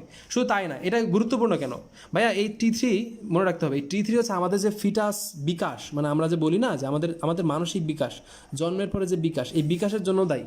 এটা একটা অ্যাবনর্মাল কাজ, কিন্তু যেটা আপনাকে জানতেই হবে যে বিকাশের জন্য দায়ী। এই জন্য বলা হয় যে যদি হাইপোথাইরয়েড হয়, ধরেন একটা বাচ্চা হাইপোথাইরয়েড, তাহলে কিন্তু তাদের এরকম এক ধরনের রোগ দেখা দেয়, আমরা যেটাকে বলি হচ্ছে ক্রিটিনিজম। হ্যাঁ, এক ধরনের রোগ দেখা যায়, ওই যে মানে হাইপোথাইরয়েড বাচ্চা, মানে বাচ্চাটা হাইপোথাইরয়েড হয়ে গেছে, এরকম কিছু কিছু ডিজিজ আমরা তখন পাই। সো আমরা হাইপোথাইরয়েড শেষ, হাইপোথাইরয়েডের পরে আমরা এখন অন্য মানে T3 কাজ শেষ, এবার আমরা পড়বো T4। ভাইয়া T4 যেটা, তার নাম সরাসরি, তার নাম আপনারা জানেন, বাজারে কিনতেও পাওয়া যায়, নাম হচ্ছে থাইরক্সিন। কি নাম?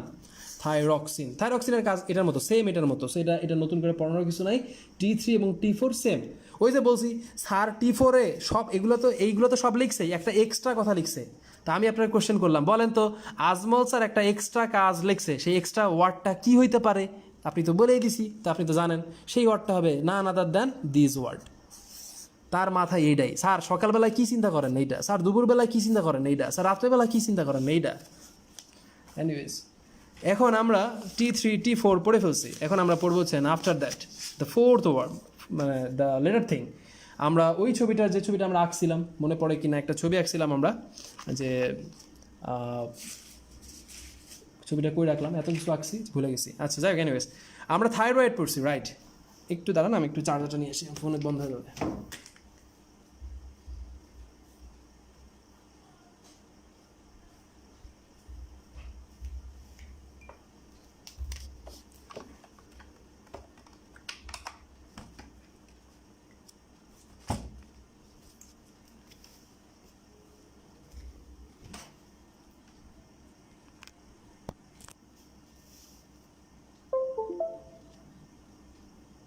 ওকে, আই এম ব্যাক এগেন। আচ্ছা, সো আমরা থাইরয়েড পড়ে ফেলছি আলহামদুলিল্লাহ। ওকে, সো আমরা থাইরয়েড পড়ছি। এবার আমরা কি পড়বো? এবার আমরা পড়বো হচ্ছে, থাইরয়েডের মধ্যে একটা জিনিস বাদ দিয়ে গেছি আমরা, সেটা কি? ক্যালসিটোনিন। ভাইয়া ক্যালসিটোনিনটা সব থেকে গুরুত্বপূর্ণ। আমি বলছিলাম যারা আমার স্টুডেন্ট, তারা যদি পরীক্ষা হলে ক্যালসিটোনিন ভুল করেন, এর থেকে লজ্জার আর কিছু নাই। এর নাম হচ্ছে ক্যালসি, মানে বুঝতেই পারতেছেন ক্যালসিয়ামের সাথে রিলেটেড। টোনিন, টোন মানে কমাই দেওয়া, মানে টোন ধরে রাখা, মাত্রা ধরে রাখা। তাহলে ক্যালসিটোনিন ক্যালসিয়ামের মাত্রা কমায় দেয় না বাড়ায় দেয়? কমায় দেয়। কোথায়? রক্তে। ভাইয়া এই কথা কিন্তু ভুল করা যাবে না, সর্বনাশ হয়ে যাবে, এই জিনিস কিন্তু পারতেই হবে। তাহলে ক্যালসিটোনিন রক্তে ক্যালসিয়ামের মাত্রা কমায় দেয় না বাড়ায় দেয়? বাড়ায় দেয়। এখন আমি আপনার কিছু কিছু সিম্পল লজিক দেই, আমি আপনার কিছু কিছু ক্লু দেই, আপনি দেখেন নিজে নিজেই পারবেন। আমি আপনারা বললাম এটা একটা বোনস, সাপোজ এরকমভাবে যদি বলি, ধরেন এটা একটা বোনস, এটা একটা ফিমার, রাইট? তো আমি আপনার কোশ্চেন করলাম, ভাই বলেন তো ফিমার, আপনারা জানেন একটা কোষ যখন মারা যায় তখন সেখানে অস্টিওক্লাস্ট থাকে, তাই না? অস্টিওক্লাস্ট, এইভাবে যদি বলি অস্টিওক্লাস্ট, মানে অস্টিওক্লাস্ট তৈরি হওয়া মানে হচ্ছে বোনসটা এখন মরে যাবে। তো বোনস যখন মরে যায়, আপনি যদি বোনসটারে বাড়ি মারে ভেঙে দেন, তাহলে হাড়ের মধ্যে কি থাকে? ক্যালসিয়াম থাকে না? তো ক্যালসিয়াম বেরোয় আসবে না? ক্যালসিয়াম বেরোয় গেলে ক্যালসিয়াম কোথায় চলে আসবে? রক্তে চলে আসবে না?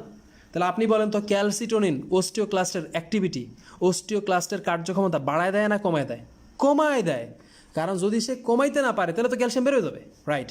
তাহলে ক্যালসিটোনিন হাড় থেকে, সহজ ভাষায় বলি, হাড় থেকে রক্তে ক্যালসিয়াম মোবিলাইজ বা মুভ করা বা ক্যালসিয়ামকে সরাই নিয়ে যাওয়া বাড়ায় দেয় না কমায় দেয়? কমায় দেয়। তাহলে ঘুরায় যদি কোশ্চেন করি, ক্যালসিটোনিন ক্যালসিয়ামের মাত্রা হাড়ের মধ্যে বাড়ায় দেয় না কমায় দেয়? বাড়ায় দেয়। এইটাই হলো আপনার কোশ্চেন। এই এতটুকু জিনিস নিয়ে আপনার সাথে কিন্তু পরীক্ষাটা স্যার খেলবে, এবং এটা আই থিঙ্ক তাদের এই ধরনের লিবার্টি কিন্তু ডেফিনেটলি থাকবে। রক্তে কমাবে, আর রক্তে কমানোর জন্য যেদিকে বাড়াইতে হবে বাড়ানো লাগবে। তাহলে ক্যালসিটোনিন রক্তে কমায়, হাড়ের মধ্যে ক্যালসিয়ামের মাত্রা বাড়ায় দেয়, নাম্বার 1। এবার আসেন আপনি ক্যালসিয়াম থেকে একটা গেল, এবার ধরেন কিডনিতে। আমি আপনার কোশ্চেন করলাম, ভাই বলেন তো কিডনিতে আপনার ক্যালসিয়াম বের হয়ে যাচ্ছে, প্রস্রাব দিয়ে ক্যালসিয়াম বের হয়ে যাচ্ছে। এই ক্যালসিটোনিন প্রস্রাব দিয়ে বের হয়ে যাচ্ছে, এই বের হয়ে যাওয়ার পথে সে কি বাধা দেবে না দেবে না? কোশ্চেন করলাম, যাচ্ছে, যাওয়ার পথে বাধা দেবে না দিবে না? দিবে না, কোনো বাধা নাই। তাহলে বাধা দেবে না, বাধা নাই। তাহলে যদি বাধা না দেয় তাহলে এই ক্যালসিয়াম কী যাচ্ছে? বের হয়ে যাচ্ছে। তো ক্যালসিয়াম যদি রক্ত থেকে প্রস্রাবের মাধ্যমে বের হয়ে যায় তাহলে তো রক্তের ক্যালসিয়াম পরে কমে গেল। তাহলে এইগুলো হচ্ছে সারা চালাকি। ক্যালসিটোনিন কিডনি দিয়ে ক্যালসিয়ামের মোচন, এই বের হয়ে এইটাকে বাধা না দেওয়া বা ক্যালসিয়াম বের হয়ে যাওয়া, এই বের হওয়া না লিখে আপনার আজমল স্যার একটা কঠিন বাংলা লিখছে যাতে আপনারা না বুঝতে পারেন কেউ, এই জন্য লিখছে মোচন। ভাই মোচন মানে কি? আমি তো বুঝলাম না, মানে কেন এই ধরনের উদ্ভট ওয়ার্ডটা কেন টেনে নিয়ে আসতে হবে? ডিরেক্টলি বললেই তো পারতো ক্যালসিয়াম প্রস্রাব দিয়ে মুখ দিয়ে বের হয়ে যায়, সহজ ভাষা সবাই বুঝবে। তো এখানে কেন এই ধরনের ওয়ার্ড ইউজ করছে যে ক্যালসিয়াম মোচন? ভাই মানে আমি জানি না অ্যাকচুয়ালি এইগুলোর মানে এই ধরনের মিনিংলেস ওয়ার্ড কেন স্যাররা সবসময় ইউজ করে। এনিওয়েজ মোচন মানে হচ্ছে বের হয়ে যাওয়া, বের করে দেওয়া। তাহলে কিডনি দিয়ে ক্যালসিয়ামের পরিমাণটাকে প্রস্রাব দিয়ে বের করে দেওয়া, রাইট। যদি তাই করা যায় তাহলে রক্তে ক্যালসিয়ামের পরিমাণ কমে যাবে। নাম্বার 2। নাম্বার 3, আজমল স্যার এই কঠিন করতে যায় না, নিজে গেড়া কলে পড়ছে, পেঁচাই ফেলছে। দেখেন এখন আমি যখন পড়াবো তখন আপনি বুঝবেন। স্যার একটা লাইন লিখছে, লিখে লাইনের না আগা আছে না মাথা আছে, কিচ্ছু নাই। মানে আপনি নিজে পড়বেন আর ভাববেন এটা কই থেকে পাইছে সে আজমল, মানে উদ্ভট কথা। মানে উদ্ভট কথাটা কি? স্যার বলতেছে যদি আপনি অন্ত্রে যান, অন্ত্রে কোশ্চেন করলাম, ভাই বলেন তো অন্ত্রে আমাদের এই ক্যালসিটোনিন হরমোন আমাদের অন্ত্রে এসে ক্যালসিয়ামের শোষণ মাত্রা কমাই দিবে না বাড়াই দিবে? আপনি বলেন, কমাই দিবে না বাড়াই দিবে? অন্ত্রে যদি ক্যালসিয়াম শোষণের মাত্রা বাড়াই দিত, বুঝেন আমার কথা, যদি অন্ত্রে থেকে যদি ক্যালসিয়ামের মাত্রা সে শোষণ যদি বাড়াই দিত, তাহলে তো সেই রক্তে ক্যালসিয়াম বেড়ে দিত। তার মানে আমরা বুঝতে পারতেছি অন্ত্রে ক্যালসিয়াম শোষণের মাত্রা ক্যালসিটোনিন কি করে? কমায় দেয়। তা আজমল স্যার এত প্যাঁচাইতে যায় নিজেই প্যাঁচ খেয়ে গেছে, এই জন্য এই জায়গায় সে কী করছে, কমাইতে যায় না লিখে ফেলছে বাড়ায় দেয়। তো এই ভুলটা আছে, এটা কারেকশন করে নিন। আই থিঙ্ক স্যার এটা ঠিক করে দিবে। স্যার প্রতি বছর এরকম 2-3টা ভুল লেখে, কিছু ভুল সে বুঝে লেখে, কিছু ভুল সে না বুঝে লেখে, কিছু ভুল সে ঘুমায় লেখে। তো কিছু করার নেই আসলে। সো দ্যাটস ওয়াই সবসময় আমি স্যারের উপর ফেড আপ থাকি, এছাড়া আর অন্য কোনো রিজন না যে স্যারের উপর এত টক্সিক কেন। আচ্ছা, মানে থাইরয়েড শেষ, থাইরয়েড নিয়ে এমন কিছু নাই যে আমরা পড়ি নাই। থাইরয়েডের সিঙ্গেল লাইন আমি বাদ দিই নাই। আমার মনে হয় আমাদের যারা স্টুডেন্ট আছেন তারা আর কখনোই এটা নিয়ে ওরিড হবেন না যে থাইরয়েড দিয়ে আমার কী কী ঝামেলা হতে পারে। Now the second talk, parathyroid, right. আমরা প্যারাথাইরয়েড পড়বো। প্যারা মানে সাইডে, প্যারাথাইরয়েড মানে থাইরয়েডের আশেপাশে থাকে, তাই তাকে বলে প্যারাথাইরয়েড। এগুলো দেখতে পাচ্ছি খুবই ছোটো ছোটো। মানে আমরা যদি আবারও সেই প্রজাপতিটা আঁকি, ধরুন আমি সেই প্রজাপতিটা আঁকলাম, ধরলাম এটাই সেই থাইরয়েড গ্রন্থি। তো এই থাইরয়েড গ্রন্থির এরকম পিছনের দিকে এরকম প্যারাথাইরয়েড থাকে, ঠিক আছে? 2 জোড়া, এরকম 4টা, এক পাশে 2টা, এই পাশে 2টা, এরকম প্যারাথাইরয়েড থাকে। সো এই জন্য নাম আছে প্যারাথাইরয়েড। প্যারা মানে দেখেন এই যদি মিড লাইন হয়, মাঝখানে যদি লাইনটা নিই, তাহলে এটা পাশাপাশি না, এই জন্য বলে প্যারাথাইরয়েড, থাইরয়েডের পাশাপাশি। সো প্যারাথাইরয়েড খুব গুরুত্বপূর্ণ আমাদের জন্য। প্যারাথাইরয়েড থেকে যে হরমোনটা বের হয় তার নাম হচ্ছে পিটিএইচ, প্যারাথাইরয়েড হরমোন। এর নামই পিটিএইচ, এটা আমি লিখি না, এটা সারা ওয়ার্ল্ডে লেখে পিটিএইচ। তাহলে প্যারাথাইরয়েড হরমোন থেকে যে হরমোন বের হয় তার নাম কি? পিটিএইচ, প্যারাথাইরয়েড হরমোন। কেউ লেখে প্যারাথ হরমোন। এটা কেমন একটা জানি উদ্ভট কথা। আমরা মেডিকেলে কখনো বলি না, আপনার আজমল স্যার মাঝে মাঝে লেখে প্যারাথ হরমোন নিঃসরণ হয়। আপনি বাপের জন্য কোনোদিন কোনো ডাক্তাররা শুনবেন না প্যারাথ হরমোন। এই প্যারাথ হরমোন যদি আপনি বলেন, আমাদের ডাক্তার মেডিকেল আপনার ওই নগদ ওখানে ফেল করাই দিবে। প্যারাথ হরমোন আবার কী জিনিস? সো প্যারাথ হরমোন না, এটা আজমল স্যার তার নিজের হয়তো ছোটো করে লিখতে চাইছেন সে। তো এই প্যারাথাইরয়েড হরমোনটা খুব গুরুত্বপূর্ণ, ভয় পাওয়ার কোনো কারণ নাই। মনে রাখবো প্যারাথাইরয়েড হরমোনের কাজ হচ্ছে একদম এই ক্যালসিটোনিনের উল্টা, মনে থাকবে। প্যারাথাইরয়েড হরমোনের কাজ হচ্ছে ক্যালসিটোনিনের উল্টা। ইয়েস মাই ডিয়ার স্টুডেন্টস, এটা কিন্তু ভুল করা যাবে না। তাহলে আমি যদি কোশ্চেন করি, বলেন তো প্যারাথাইরয়েড হরমোন ক্যালসিয়াম রক্তে বাড়ায় দেয় না কমায় দেয়? বাড়ায় দেয়। Fine, that's fine. রক্তে ক্যালসিয়ামের মাত্রা কী করে? প্যারাথাইরয়েড হরমোন বাড়ায় দেয়, এটা মনে রাখতে হবে। তাহলে এখন আমি আপনার ঘুরাই কোশ্চেন করলাম, বলেন প্যারাথাইরয়েড হরমোন, এগুলো থেকে আবার ঘুরাই কোশ্চেন, বলেন প্যারাথাইরয়েড হরমোন এই হাড় থেকে রক্তে ক্যালসিয়াম বাড়ায় দেয় না কমায় দেয়? বাড়ায় দেয়। কিডনি থেকে ক্যালসিয়ামের পুনঃশোষণ বাধা দেয় না বাধা দেয়? বলেন অন্ত্র থেকে ক্যালসিয়ামের শোষণ বাড়ায় দেয় না কমায় দেয়? বাড়ায় দেয়। ফাইন, তাহলে এগুলো কিন্তু পারবো। যেটা আপনি পারবেন না সেটা কোনটা? And that is called phosphate. এটা আপনি পারবেন না, এটা আমি শিখিয়ে দিই। মনে রাখবো ক্যালসিয়াম এবং ফসফেট, ক্যালসিয়াম ফসফেট এভাবে বলি আর কি, এটা পরস্পর ভাইস ভার্সা, মানে বিপরীত। প্যারাথাইরয়েড হরমোন যদি ক্যালসিয়ামকে রক্তে বাড়াইতে হয় তাহলে ফসফেটকে সে কমায় দেয়, মনে থাকবে তো? কারণ দুইটা কখনো একসাথে বাড়তে পারে না, এটা একটু মনে রাখবেন। আমার যারা স্টুডেন্ট তারা এটা মনে রাখলে পাস, পরীক্ষার হলে পাস, মনে থাকবে। তাহলে যদি কোশ্চেন করি প্যারাথাইরয়েড হরমোন রক্তে ফসফেটের মাত্রা কমায় দেয় না বাড়ায় দেয়? ফসফেটের মাত্রা রক্তে কমায় দেয়, ক্যালসিয়ামের মাত্রা রক্তে বাড়ায় দেয়। কীভাবে? এটা এখন আপনি নিজের মতো করে পড়ে ফেলবেন, আমি এটা বুঝাই দিয়েছি। মোর দ্যান ইনাফ, আপনার যে লেভেলে লাগবে তার থেকে অনেক বেশি আলোচনা করা হয়েছে। সো প্যারাথাইরয়েড হরমোন থেকে এমন কিছু নাই যেটা আসলে আমরা মিস করে গেছি, সো এটা নিয়ে ভয় পাওয়ার কোনো কারণ আমি দেখতেছি না, রাইট। সো আলহামদুলিল্লাহ এটা নিয়ে শেষ, ফাইন। প্যারাথাইরয়েড হরমোন শেষ। এবার আমরা পড়বো হচ্ছে তার নিচেরটা। আমরা যে ছবি আঁকছিলাম ছবির মধ্যে আমরা এই যে সেই ছবিটা, আমরা এটা পড়ছি। এবার হচ্ছে 3 নাম্বার, এটা। হ্যাঁ, এটার নাম কি? এটার নাম হচ্ছে থাইমাস। মনে পড়ে? থাইমাস বলছি তো। পড়া শুরুতেই বলি, যদি এইভাবে আপনাদের কোশ্চেন করি, বলেন তো ভাই আপনাদের থাইমাস আছে না নাই? অ্যাকচুয়ালি আপনাদের বয়স কত? না, আপনাদের থাইমাস আর নাই। এই থাইমাস আপনাদের নাই কেন? তার মানে ভাই এটা কি জন্মের পরে থাকে, পরে আর থাকে না? মানে অ্যাডাল্ট হইলে আর থাকে না? না, থাকে না। তাহলে এ কেমন অন্তঃক্ষরা গ্রন্থি যে কিনা অস্থায়ী? এক্স্যাক্টলি তাই। তাহলে আমাদের দেহে একটা অন্তঃক্ষরা গ্রন্থি আমরা পাইলাম যে কিনা অস্থায়ী, জন্মের পরে ছিল, কিন্তু যখন আপনি একটু পূর্ণাঙ্গ হয়েছেন, যখন এইচএসসি পরীক্ষা দিতে আসছেন, এই যে আপনারা এখন এইচএসসি ফার্স্ট ইয়ার পার হয়েছেন, সেকেন্ড ইয়ার পার হয়েছেন, এখন মানে গর্বের সাথে থার্ড ইয়ারে উঠছেন, তাদের এই থাইমাস গ্রন্থি কিন্তু আর নাই, কারণ আপনারা তো অ্যাকচুয়ালি বুড়া হয়ে গেছেন। আপনাদের বয়সে আমরা মেডিকেল কলেজে চান্স পাইছি, তাই না? না, এটা একটু বাড়াই বলছি, আপনাদের বয়সে চান্স পাই নাই, মানে আপনাদের বয়সে প্রায় পরীক্ষা দিতে, আমাদের সময় আমরা আপনাদের বয়সে অ্যাকচুয়ালি মেডিকেল এইচএসসি পরীক্ষা এই সময় দিচ্ছিলাম। আমাদের সময় তো পরীক্ষা লেটে হতো, আপনারা একটু আগে দেন। এনিওয়েজ, ভয় পাওয়ার কোনো কারণ নেই, এগুলো দুষ্টামি করে বলছি। আবার থার্ড ইয়ার ভাই বা ভয় পেন না, ভাই আপনিও থার্ড ইয়ার বলেন, এটা এমনিই বলি। থার্ড ইয়ার তো এটা মানে ইউ গাইজ আর লাকি। হ্যাঁ, you guys actually are lucky. কেন লাকি? কারণ হচ্ছে থার্ড ইয়ার থেকে আপনারা সুযোগ পাইছেন। দেখেন, আল্লাহ না করুক পরীক্ষা যদি এখন হইতো, আপনি যদি রেজাল্ট খারাপ করতেন, এই যে যারা 2 মার্কের জন্য মেডিকেল ভর্তি পরীক্ষা চান্স পায় না গত বছর, তারা চিন্তা করতেছে, ইস আর যদি 2টা দিন পাইতাম। যারা 0.25, দেখেন কেউ না কেউ তো আসেই 0.25 মেডিকেল, 0.25-এর জন্য মেডিকেল হয় না, আসে না? বহুত আছে, বহুত আছে। 0.25 মার্কের জন্য মেডিকেল, ভালো মেডিকেল হয় নাই, অথবা মেডিকেল কলেজে চান্স হয় নাই। ওদেরকে একটু জিজ্ঞেস করেন না, ওদের একটু মানসিক অবস্থা জিজ্ঞেস করেন না। ওরা কিন্তু একটা কথাই বলবে যে ভাইয়া, যদি আর 5টা মিনিট পাইতাম, যদি আর 5টা দিন পাইতাম, যদি আর 5টা ঘন্টা পাইতাম, তাহলে মানে কিছু একটা করে ফেলতাম। সো এই আক্ষেপ যাতে না করা লাগে, এই থার্ড ইয়ারে বসে এই কাজটা সেরে ফেলেন, রাইট? সো এই থাইমাসের কথা বলছিলাম, এই জন্য আমি বলি থাইমাস মানে হচ্ছে অস্থায়ী, অস্থায়ী, টেম্পোরারি, মনে থাকবে, অস্থায়ী। এই টি দিয়ে মনে রাখবো, যেহেতু এর নাম থাইমাস, এই টি দিয়ে মনে রাখবো এর কাজ হচ্ছে টি লিম্ফোসাইট তৈরি করা। কি তৈরি করা? টি লিম্ফোসাইট তৈরি করা। টি লিম্ফোসাইট কী জিনিস? যারা আমার রক্তের ক্লাস করছেন তারা জানেন, আমাদের lymphocyte, B lymphocyte, T lymphocyte. সেই টি লিম্ফোসাইটটা অ্যাকচুয়ালি থাইমাস থেকে আসে বলে এর নাম হচ্ছে টি লিম্ফোসাইট, মানে থাইমাস লিম্ফোসাইট। হ্যাঁ, লিম্ফোসাইটের কাজ আমি পড়াইছিলাম। লিম্ফোসাইট এমন একটা অদ্ভুত জিনিস যে দেখতে ছোট, কিন্তু তার পুরো ভিতরে যা থাকে টোটালটাই হচ্ছে নিউক্লিয়াস, তাই না? পুরোটা নিউক্লিয়াস জুড়ে থাকে। আর এত বেশি নিউক্লিয়াস থেকে সে প্রোটিন তৈরি করে। কোন প্রোটিন? প্রতিরক্ষার প্রোটিন। আর আমরা সবাই জানি প্রতিরক্ষায় যে প্রোটিন কাজ করে তার নাম অ্যান্টিবডি। তাহলে আমি যদি কোশ্চেন করি, থাইমাস আমাদের প্রতিরক্ষা দেয়, সত্য না মিথ্যা? দেয়। কিসের মাধ্যমে? অ্যান্টিবডির মাধ্যমে। অ্যান্টিবডি কোত্থেকে আসে? টি লিম্ফোসাইট থেকে। তাহলে যেভাবে কোশ্চেন করি না কেন, আপনি কিন্তু পারবেন। এটা নিয়ে আর কিন্তু ভয় পাওয়ার কোনো কারণ আমি দেখি না। সো ওকে, দ্যাটস ফাইন, আমরা এটাও শিখে ফেললাম। অ্যান্ড আফটার দ্যাট টি লিম্ফোসাইটের পরে আমরা এখন কী শিখবো? থাইমাস শেষ, থাইমাস নিয়ে আর কোনো ঝামেলা নাই, এইখানে শেষ।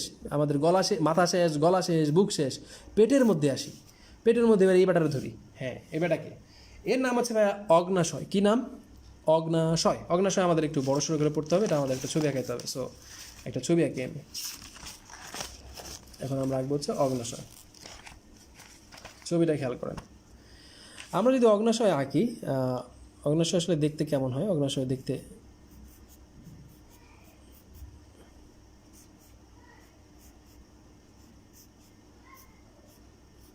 আমরা যদি ছবিটা দেখি,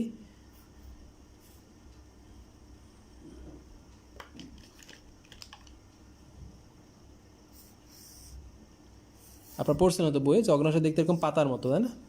অগ্নাশয় দেখতে এরকম পাতার মতো। আমরা একটা অগ্নাশয় আঁকছি, রাইট? হ্যাঁ, এই যে আমরা অগ্নাশয় আঁকছি, এই যে আমরা এই যে সবুজ কালারে যা আঁকতেছি, মনে রাখবো এগুলো সবগুলো এই সবুজ কালারে যা আমরা আঁকতেছি একে বলে হচ্ছে উইরসাংয়ের নালী। কি বলে? উইরসাং এর নালী। যারা জানতেন না এই ওয়ার্ড, আজকে জানলেন, ডোন্ট ওয়ারি। আমরা এই জন্য বলছি যে মনোযোগ থাকলে আপনি কোনো না কোনো সময় অ্যান্সার পেয়ে যাবেন, কোনো না কোনো ক্লাসে। উইরসাংয়ের নালী। এনিওয়েজ, আমি যেটা পড়াতে যাচ্ছিলাম, এই উইরসাংয়ের নালী যেখানে শেষ হয় সেখানে এরকম ঘর তৈরি হয়। আমরা এগুলো বলি যে অ্যাসিনাস। কি বলি? অ্যাসিনাস। আমরা একটু ছবিগুলো আঁকি। এই যে আমরা অ্যাসিনাস আঁকতেছি, অ্যাসিনাস। হ্যাঁ, অ্যাসিনাস। হ্যাঁ, আমরা যে অ্যাসিনাস আঁকতেছি ভাইয়া, এই অ্যাসিনাস থেকে যাই ক্ষরণ হোক না কেন, সবগুলো কি নিজস্ব নালীর মধ্যে দিয়ে পরিবহন হবে না? হবে। তাহলে আমি সবুজ কালিতে যা আঁকতেছি, সবুজ কালি, এই যে এই কালিতে আমি যা আঁকছি সবই কিন্তু স্বনালী। তা স্বনালী তো আজকে আমার পড়ার টপিক না এক্স্যাক্টলি, তাহলে আমরা এটা পড়বো না। আর স্বনালী থেকে আমরা জানি কী বের হয়? এনজাইম বের হয়। তাহলে এটা আমরা পরিপাকের অধ্যায় পড়ছিলাম, আমাদের আজকে পড়ার দরকার নাই। ইয়েস, এই যে আমরা অ্যাসিনাস আঁকতেছি, স্বনালী না বলে বইয়ে এটা লেখা আছে অ্যাসিনাস। এই জন্য বলা আছে অগ্নাশয়ের যে স্বনালী পার্টটা তার নাম কি? অ্যাসিনাস। বা অগ্নাশয়ের যে বইখরা গ্রন্থি পার্টটা তার নাম কি? অ্যাসিনাস। কিন্তু এটা তো আমাদের আজকের পড়ার টপিক না। আমাদের আজকে পড়ার টপিক কি? আমাদের আজকে পড়ার টপিক যেটা, সেটাতে আমরা যাই, সেটাতে আমরা ব্যাক করি। ইয়েস, আমরা আজকে ভাই যেটা পড়তে যাচ্ছি, এই স্বনালীর মাঝামাঝি যে ফাঁকা জায়গাগুলো, এখানে কি থাকে? ছোট এরকম দ্বীপের মতো অঞ্চল থাকে, এরকম ছোট এরকম দ্বীপ থাকে। এই যে ছোট দ্বীপ থাকে, এই যে দ্বীপ পাইলাম, এই ছোট দ্বীপ পাইলাম, এই ছোট দ্বীপ পাইলাম, এই দ্বীপ পাইলাম, এই দ্বীপ পাইলাম। দেখেন, এই দ্বীপের সাথে কিন্তু কোনো কানেকশন নালীর নাই, মনে থাকবে তো? এই দ্বীপের সাথে কোনো কানেকশন নাই। আর এই দ্বীপকে বলা হচ্ছে আইল্যান্ডস অফ ল্যাঙ্গারেন্স। কি বলে? এই দ্বীপকে বলা হচ্ছে আইল্যান্ডস অফ ল্যাঙ্গারেন্স। এটা কিন্তু ভুল করা যাবে না রে ভাই। দ্বীপকে বলা আইল্যান্ডস অফ ল্যাঙ্গারেন্স। ইয়েস, তা আইল্যান্ডস অফ ল্যাঙ্গারেন্স যে বলছি আমরা, তাহলে এটা কি? এটা অবশ্যই হচ্ছে এন্ডোক্রাইন বা হচ্ছে অন্তঃক্ষরা। আর আমরা জানি অন্তঃক্ষরা মানে কি? অন্তঃক্ষরা মানে হচ্ছে যেখান থেকে কি আসবে? হরমোনটা টার্গেট জুস বেরোবে আর কি, তাই না, হরমোন তৈরি হবে। এখন এই যে আইলেটস অফ ল্যাঙ্গারেন্স আছে, তাহলে ভাই এরা পরিবহন হয় কেমনে? রক্তের মাধ্যমে। এই যে রক্তনালী যাচ্ছে এখান দিয়ে, এই যে রক্তনালী যাচ্ছে রক্তের মাধ্যমে, এই যে রক্তনালী যাচ্ছে রক্তের মাধ্যমে, রক্তনালী রক্তের মাধ্যমে, এখানে রক্তের নালীর মাধ্যমে, রক্ত ডিফিউশন, তাই না, ব্যাপারটা এগুলো এরকম। তাহলে এগুলো আমরা ভুল করবো না, রক্তনালীর মাধ্যমে এগুলো হবে। হ্যাঁ, এই যে আমরা আইলেটস অফ ল্যাঙ্গারেন্স পড়তেছি, আমরা একটা আইলেটস অফ ল্যাঙ্গারেন্সকে একটু বড় করে আঁকবো, এখানে একটু বড় করলাম, ধরুন এখানে বড় করলাম, এই বড় করলাম। যখন আমরা বড় করব তখন আমরা দেখব এই আইলেটস অফ ল্যাঙ্গারেন্সের মধ্যে আমরা 4 ধরনের কোষ পাবো।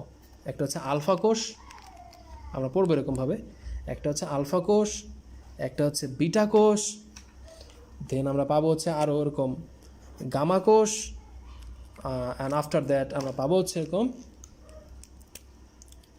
ডেল্টা কোষ। ডেল্টা কোষ, তাহলে আমরা 4 ধরনের কোষ পাবো, আলফা কোষ পাবো, বিটা কোষ পাবো, ডেল্টা কোষ পাবো। হ্যাঁ, এই 4 জনের সাথে ইন্টার কানেকশন থাকে, কিসের মাধ্যমে আমি পড়াইছিলাম, প্যারাক্রাইন, মনে পড়ে? যাক, এটা আমরা শুরুর দিকে পড়াইছি, এখন আর জানা দরকার নেই, আমরা এখন এখানে পড়বো, প্রত্যেকটার কাজ দেখব। প্রথমত আমরা পড়বো হচ্ছে আলফা। ভাইয়া এই যে আলফা কোষ যেটা আছে এর কাজ হচ্ছে গ্লুকাগন তৈরি করা। কি তৈরি করা? গ্লুকাগন তৈরি করা, মনে থাকবে? তো আলফা কোষের কাজ হচ্ছে গ্লুকাগন তৈরি করা। হ্যাঁ, এই ভুলটা কিন্তু পরীক্ষা হলে করা যাবে না, এটা ভুল করলে কিন্তু সর্বনাশ। ভাইয়া ভুল কি হবে? এখানে ভুলের কি আছে? এখানে একটা ঝামেলা আছে, সেই ঝামেলাটা আমি একটু ক্লিয়ার করে দিই। এবার শুনেন সেই ঝামেলাটা কি।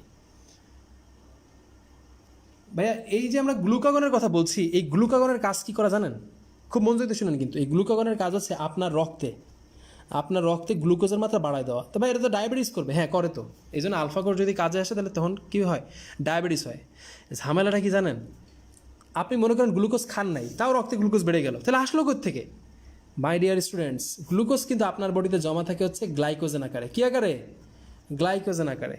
তাহলে আমি যদি কোশ্চেন করি, আলফা কোষ হচ্ছে আপনার গ্লুকোজের মাত্রা বাড়াই দিছে কি ভেঙে? গ্লাইকোজেন ভেঙে। আর এই ঘটনাটাকে বলে গ্লাইকোজেনোলাইসিস। লাইসিস মানে ভাঙা। তাহলে আমি যদি ঘুরাই কোশ্চেন করি, বলেন তো গ্লুকাগনের কাজ কি করা? গ্লুকোজ বেড়ে যাওয়া অপশনে নাই অপশনে, তাহলে কি অ্যান্সার করবো? তখন অ্যান্সার করবো গ্লাইকোজেনোলাইসিস করা। মনে থাকবে? তাহলে গ্লাইকোজেনোলাইসিস মানেই কিন্তু গ্লুকোজ বেড়ে দেওয়া। বুঝতে হবে কিন্তু আমার কথা। আমি কিন্তু বলছি গ্লাইকোজেনোলাইসিস, নট গ্লুকোনিওজেনেসিস। দুইটা কিন্তু দুই জিনিস। গ্লাইকোজেনেসিস একটা, গ্লুকোনিওজেনেসিস একটা, গ্লাইকোজেনোলাইসিস একটা। ওয়ার্ডগুলো কিন্তু বুঝতে হবে। এটা কিন্তু আমি বলছি লাইসিস মানে ভাঙা। তাহলে কোথায় লাইসিস আর কোথায় জেনেসিস বুঝতে হবে। জেনেসিস মানে তৈরি করা, লাইসিস মানে ভেঙে দেওয়া। তাহলে নিজে বুঝে নিতে হবে কিন্তু ওয়ার্ডটা। ইয়েস, কিন্তু যদি বিটা কোষ কাজে আসে, এই যে আমরা বিটা কোষ একটু আগে দেখলাম, বিটা কোষ যদি কাজে আসে, বিটা কোষ যখন কাজে আসে তখন সেখানে সে তৈরি করেছে ইনসুলিন, রাইট। আর ইনসুলিন কি করে? আপনার দেহে গ্লুকোজের মাত্রা কমায় দেয়। কেন কমায় দেয়? এই অতিরিক্ত গ্লুকোজকে সে আবার এই গ্লাইকোজেন বানায় ফেলে, আর তখন তাকে বলে গ্লাইকোজেনেসিস। কি বলে? গ্লাইকোজেনেসিস। তাহলে একবার দেখলাম জেনেসিস, একবার দেখলাম লাইসিস। কে বেচারা জেনেসিস করে, কে বেচারা লাইসিস করে, এটা আপনার মেডিকেল ভর্তি পরীক্ষার প্রশ্ন। যারা ভালো স্টুডেন্ট তারা আই থিঙ্ক এটা পারবেন, যারা খারাপ স্টুডেন্ট তারা আমি মনে করি এটা আরও বেশি পারবেন, রাইট। সো না পারার দলে কেউ ইনশাল্লাহ থাকবেন না। তাহলে আলফা বিটা কিন্তু এখানে শেষ। এটা নিয়ে আমার মনে হয় না যে আমার কোনো স্টুডেন্ট আর এই কথা বলবেন যে ভাই আলফা বিটা থেকে কোশ্চেন আসতে পারি নাই। হ্যাঁ, আলফা বিটা থেকে আসলে মানে সহজ কোশ্চেনই থাকে এবং এটা পারতে হবে। হ্যাঁ, এই যে আমরা যে ডেল্টা এবং পিপি আর একটা যে কোষ আছে, যে ডেল্টা এবং হচ্ছে গামা, এইগুলো আসলে অ্যাকচুয়ালি আপনাদের লেভেলে পরীক্ষাতে আসে না, কারণ কোনো বইটা রাইট নাই। কেউ বলে ডেল্টা কোষ থেকে মানে প্যানক্রিয়াটিক পলিপেপটাইড বের হয়, কেউ বলে ডেল্টা কোষ থেকে সোমাটোস্ট্যাটিন বের হয়। সো এগুলো নানান কনফিউশন আছে, এগুলোর দিকে আমাদের যাওয়ার দরকার নেই। বইয়ে যেটা আছে সেটা আমরা পড়ে নিব, ফাইন। তাহলে আমি একটা জিনিস খেয়াল করলাম, অগ্নাশয় এমন একটা গ্রন্থি যেখান থেকে বইখরা পার্টও আছে, যেখানে অন্তঃখরা পার্টও আছে। এই জন্য অগ্নাশয়কে বলা হচ্ছে মিশ্র গ্রন্থি। কি বলে? মিশ্র গ্রন্থি, মনে থাকবে? তাহলে অগ্নাশয় হচ্ছে এক ধরনের মিশ্র গ্রন্থি, এটা আমরা সবাই পেরে গেলাম। এবার আমরা অগ্নাশয়, আমরা যে ছবিটা আঁকছিলাম, এখানে যে ছবি দেখছিলাম সেই ছবিটাতে আসি, এটা শেষ। এবার আমরা পড়বো এই দুইটা। দেখেন, অ্যানাদার ইম্পর্টেন্ট থিং। এর নাম কি? এর নাম যেহেতু কিডনির উপরে বসানো, এই জন্য একে দুষ্টামি করে কেউ আদর করে ডাকতো কিডনির উপরে বলে, তার নাম ছিল সুপ্রা মানে উপরে। যেহেতু কিডনির উপরে, এই জন্য তাকে বলতো সুপ্রা রেনাল গ্ল্যান্ড, মনে থাকবে? তাহলে আমি যদি কোশ্চেন করি সুপ্রা রেনাল গ্রন্থি মানে কি? সুপ্রারেনাল গ্রন্থি মানেই হচ্ছে কিন্তু সেই অ্যাড্রেনাল গ্রন্থি, তাই না? অ্যাড্রেনাল। আর মনে পড়ে আমি বলছিলাম অ্যাড্রেনাল গ্রন্থির ক্ষরণ নিয়ন্ত্রণ করে হচ্ছে ওই পিটুইটারি দ্বারা। কে দ্বারা? ACTH দ্বারা।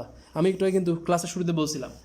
তাহলে কোন জায়গায় দেখেন পিটুইটারি আর কোন জায়গায় দেখেন আমাদের অ্যাড্রেনাল গ্রন্থি। এই জন্য তাকে বলে অ্যাড্রেনোকর্টিকোট্রপিক হরমোন। ট্রপিক কত দূরে যায় কাজ করছে। এটা যারা ভালো স্টুডেন্ট তারা ছাড়া কেউই পারবেন না। কেন পারবেন না? আমি পড়াইলে আপনি বুঝবেন যে এটা কত কঠিন। অ্যাড্রেনাল কর্টেক্স, অ্যাড্রেনাল গ্রন্থি দেখতে কেমন হয় জানেন? টুপির মতো। তো আমি ছবিটা আঁকি, খেয়াল করেন, অ্যাকচুয়ালি দেখতে এরকমই হয়, এরকম হয়। এটা আমি পড়াই দিই, খুব মনোযোগ দিয়ে খেয়াল করেন। তো এর না 2টা লেয়ার থাকে, বুঝছেন? এরকম 2টা লেয়ার থাকে। আমি যে ছবিটা আঁকছি এরকম 2টা লেয়ার থাকে। বাইরের দিকে যে লেয়ারটাই, যে এই যে লেয়ারটা থাকে, এই যে এত দূর যেটা আঁকছি আমি এখান থেকে এই পর্যন্ত, এটাকে বলে ভাইয়া কর্টেক্স। কি বলে? কর্টেক্স। আর এই ভিতরে যে লেয়ারটা, এটাকে বলে মেডুলা। তাহলে এই ভুলটা আমরা করবো না, মনে থাকবে? তাহলে আমি যদি কোশ্চেন করি, অ্যাড্রেনাল গ্রন্থি কয় ভাগে বিভক্ত? 2 ভাগে বিভক্ত। বাইরের দিকে থাকে কর্টেক্স, ভিতরের দিকে থাকে মেডুলা। মজার বিষয় কি জানেন? এই কর্টেক্স এর নিজে আবার 3 ভাগে বিভক্ত। কীভাবে? ভয় পাওয়ার কোনো কারণে, আমি সহজ করে দিচ্ছি। এই কর্টেক্স আবার নিজে 3 ভাগে বিভক্ত। মনে করলাম এটা ফার্স্ট লেয়ার, এটা সেকেন্ড লেয়ার, এটা থার্ড লেয়ার। এই যে মনে করলাম, রাইট? মনে থাকবে? একটা ফার্স্ট লেয়ার, একটা সেকেন্ড লেয়ার, একটা থার্ড লেয়ার। ভাইয়া মনে রাখবেন, আমি শিখাইছি এইভাবে GFR। মনে থাকবে? GFR ভাইয়া শিখাইছে GFR। ভাইয়া আগে GFR এর মিনিং আপনাদের বই দেওয়া ছিল, এখন কঠিন হয় বলে দেওয়া নাই, বাট আমি রিকমেন্ড করবো পড়ে যাওয়ার জন্য। GFR মানে কি? পড়ে যাওয়ার জন্য, কারণ আমরা আপনাদের লেভেলে GFR শিখে আসছি। একটা হলো G, একটা হচ্ছে F, একটা হচ্ছে R। আমি G বলি আর F বলি আর R বলি, সবই কিন্তু ভাই কর্টেক্সে, ভুলেন না কিন্তু, সবই কিন্তু কর্টেক্সে, নট ইন দ্য মেডুলা। মনে থাকবে? তাহলে GFR, হ্যাঁ। আচ্ছা, এই যে GFR, জি মানে কি? GF মানে হচ্ছে গ্লোমেরুলোসা।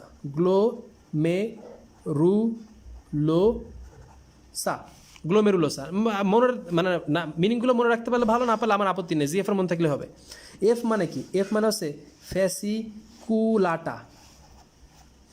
আর আর মানে কি? আরটা হলো জালের মতো, তো এই জন্য নাম হচ্ছে রেটিকুলারিস। মানে আমরা যদি আর পার্টটাতে যাই, এখানে আমরা দেখবো এরকম জালের মতো, এরকম জাল থাকে আর কি, হ্যাঁ, এই জন্য নাম হচ্ছে রেটিকুলারিস। পার্থক্য কি মানে জানতে হবে কি রে ভাই?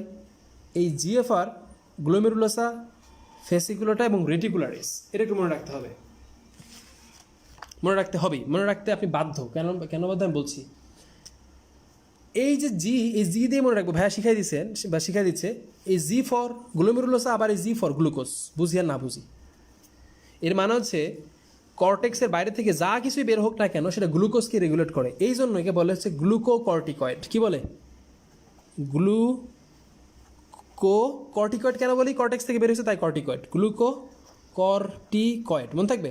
তাহলে আমি যদি কোশ্চেন করি গ্লুকোকর্টিকয়েড কোন স্তর থেকে বের হয়, মনে রাখবো কর্টেক্স থেকে বের হয়। কর্টেক্স অপশনে না থাকে, যদি গ্লোমেরুলোসা থাকে, তাহলে আগে গ্লোমেরুলোসা অ্যান্সার করতে হবে, যেটা মোর অ্যাপ্রোপ্রিয়েট। মনে থাকবে? তো গ্লুকোকর্টিকয়েড এর নামই তো গ্লুকোকর্টিকয়েড। তাহলে বলেন, রক্তে গ্লুকোজের মাত্রা সে বাড়াই দিবে না কমাই দিবে? বাড়াই দিবে, কিন্তু নামই তো গ্লুকোকর্টিকয়েড, মানে গ্লুকোজকে বাড়ায় দাও। কর্টেক্স থেকে এমন কিছু বের হও যেটা গ্লুকোজকে বাড়ায় দাও। নাম্বার 2, ফেসিকুলাটা যেটা কাজ করে, এই ফেসিকুলাটা থেকেই মনে রাখবো, ফেসিকুলাটা যে কাজটা করে, এটা বেসিক্যালি ভাই কাজ করেছে মিনারেলের উপরে। কার উপরে? মিনারেলের উপরে। মিনারেল মানে হচ্ছে লবণ, মিনারেল, এই জন্য নাম হচ্ছে মিনারেল ও কর্টিকয়েড। মিনারেল কর্টিকয়েড কোন লবণ? একটা লবণের কথা ভোলা যাবে না, দ্যাট ইজ কল্ড সোডিয়াম। যেমন সোডিয়ামের মাত্রা বাড়ায় দেয়, হ্যাঁ, এরকম একটা মিনারেল কর্টিকয়েডের নাম যদি জিজ্ঞেস করি, ওয়ান অ্যান্ড অনলি একটাই আছে বডিতে, একটাই আছে বইয়ে।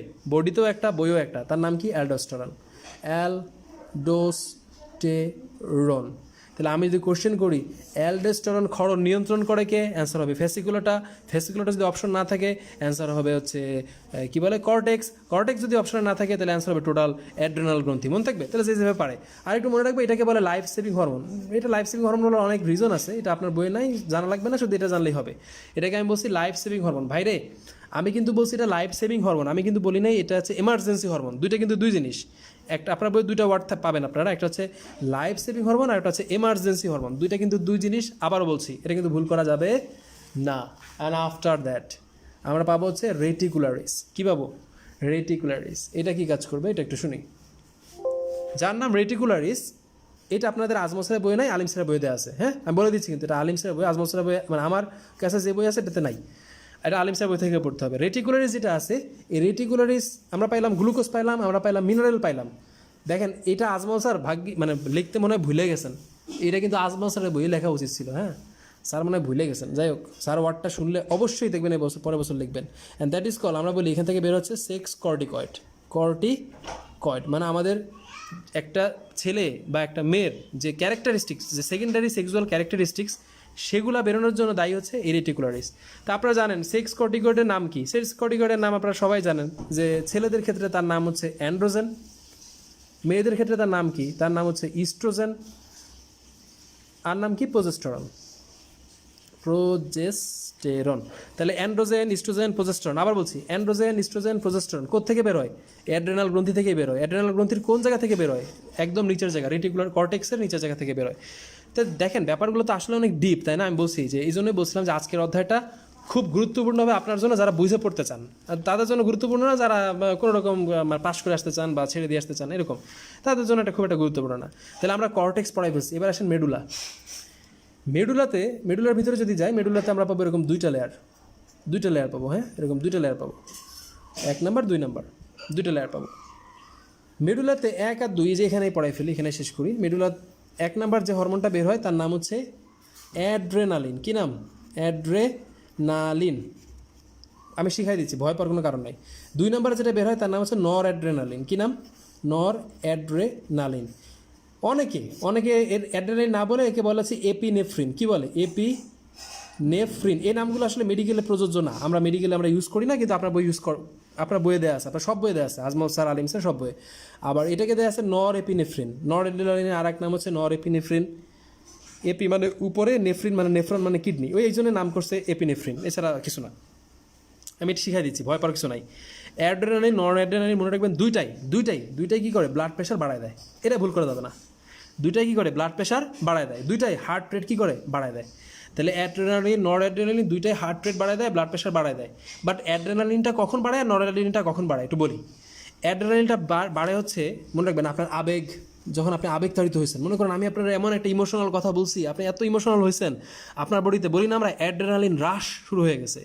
এত আবেগের ঠেলায় আপনার হার্ট রেট বেড়ে গেছে, ব্লাড প্রেশার বেড়ে গেছে, মানে বলি না অ্যাড্রেনালিন রাশ। তাহলে এই আবেগের সময়, তাই না, মানে ইমোশনস, আবেগ ইমোশনস একই তো কথা আর কি, কেন বাংলা ইংরেজি লিখতেছি জানি না। সো এই অ্যাড্রেনালিন ব্যাপারটা হচ্ছে এরকম। হ্যাঁ, এখানে আরেকটা কথা মনে রাখতে হবে, অ্যাড্রেনালিন থেকে মাস্ট যদি 3টাও কথা বলি অ্যাড্রেনালিন থেকে, আমি আমার স্টুডেন্টদের কীভাবে বলি পরীক্ষার হলে পারার জন্য, অ্যাড্রেনালিন থেকে 3টা কথা আমি বলি যে পরীক্ষার হলে পারতেই হবে। কি কি? খুব মন দিয়ে শুনবো। Temperature, heart rate, number 3 sugar. ভাই ভুল করেন না কিন্তু, অনেক কষ্টে কিন্তু এই 3টা কথা বলছি আমি, অনেক বুঝে শুনে কিন্তু এই কথা বাছাই করে আপনাদের জন্য 3টা ওয়ার্ড বলছি। মানে আমি যদি কোশ্চেন করি, অ্যাড্রেনালিন শরীরের তাপমাত্রা বাড়ায় না কমায়? বাড়ায়। হার্ট রেট বাড়ায় না কমায়? বাড়ায়। রক্তে শর্করার পরিমাণ, সুগারের পরিমাণ বাড়ায় না কমায়? বাড়ায়। মনে থাকবে? So this is the functions of adrenaline. Temperature, heart rate, sugar. Temperature, heart rate, sugar. এখন আপনি এটা নিজের মতো করে পরীক্ষা বানায় লেখেন, কিন্তু ওই কম্পোনেন্ট থাকতে হবে, এই 3টে জিনিস থাকতে হবে, আপনি বাধ্য, রাইট? এগুলো পারতে হবে। আর নন অ্যাড্রেনালিন এগুলো করতে পারে, নাও করতে পারে। হ্যাঁ, এই ব্যাপারটা এই জন্য নাম হচ্ছে নর অ্যাড্রেনালিন। মানে অ্যাড্রেনালিন মধ্যে হতে পারে, নাও পারে।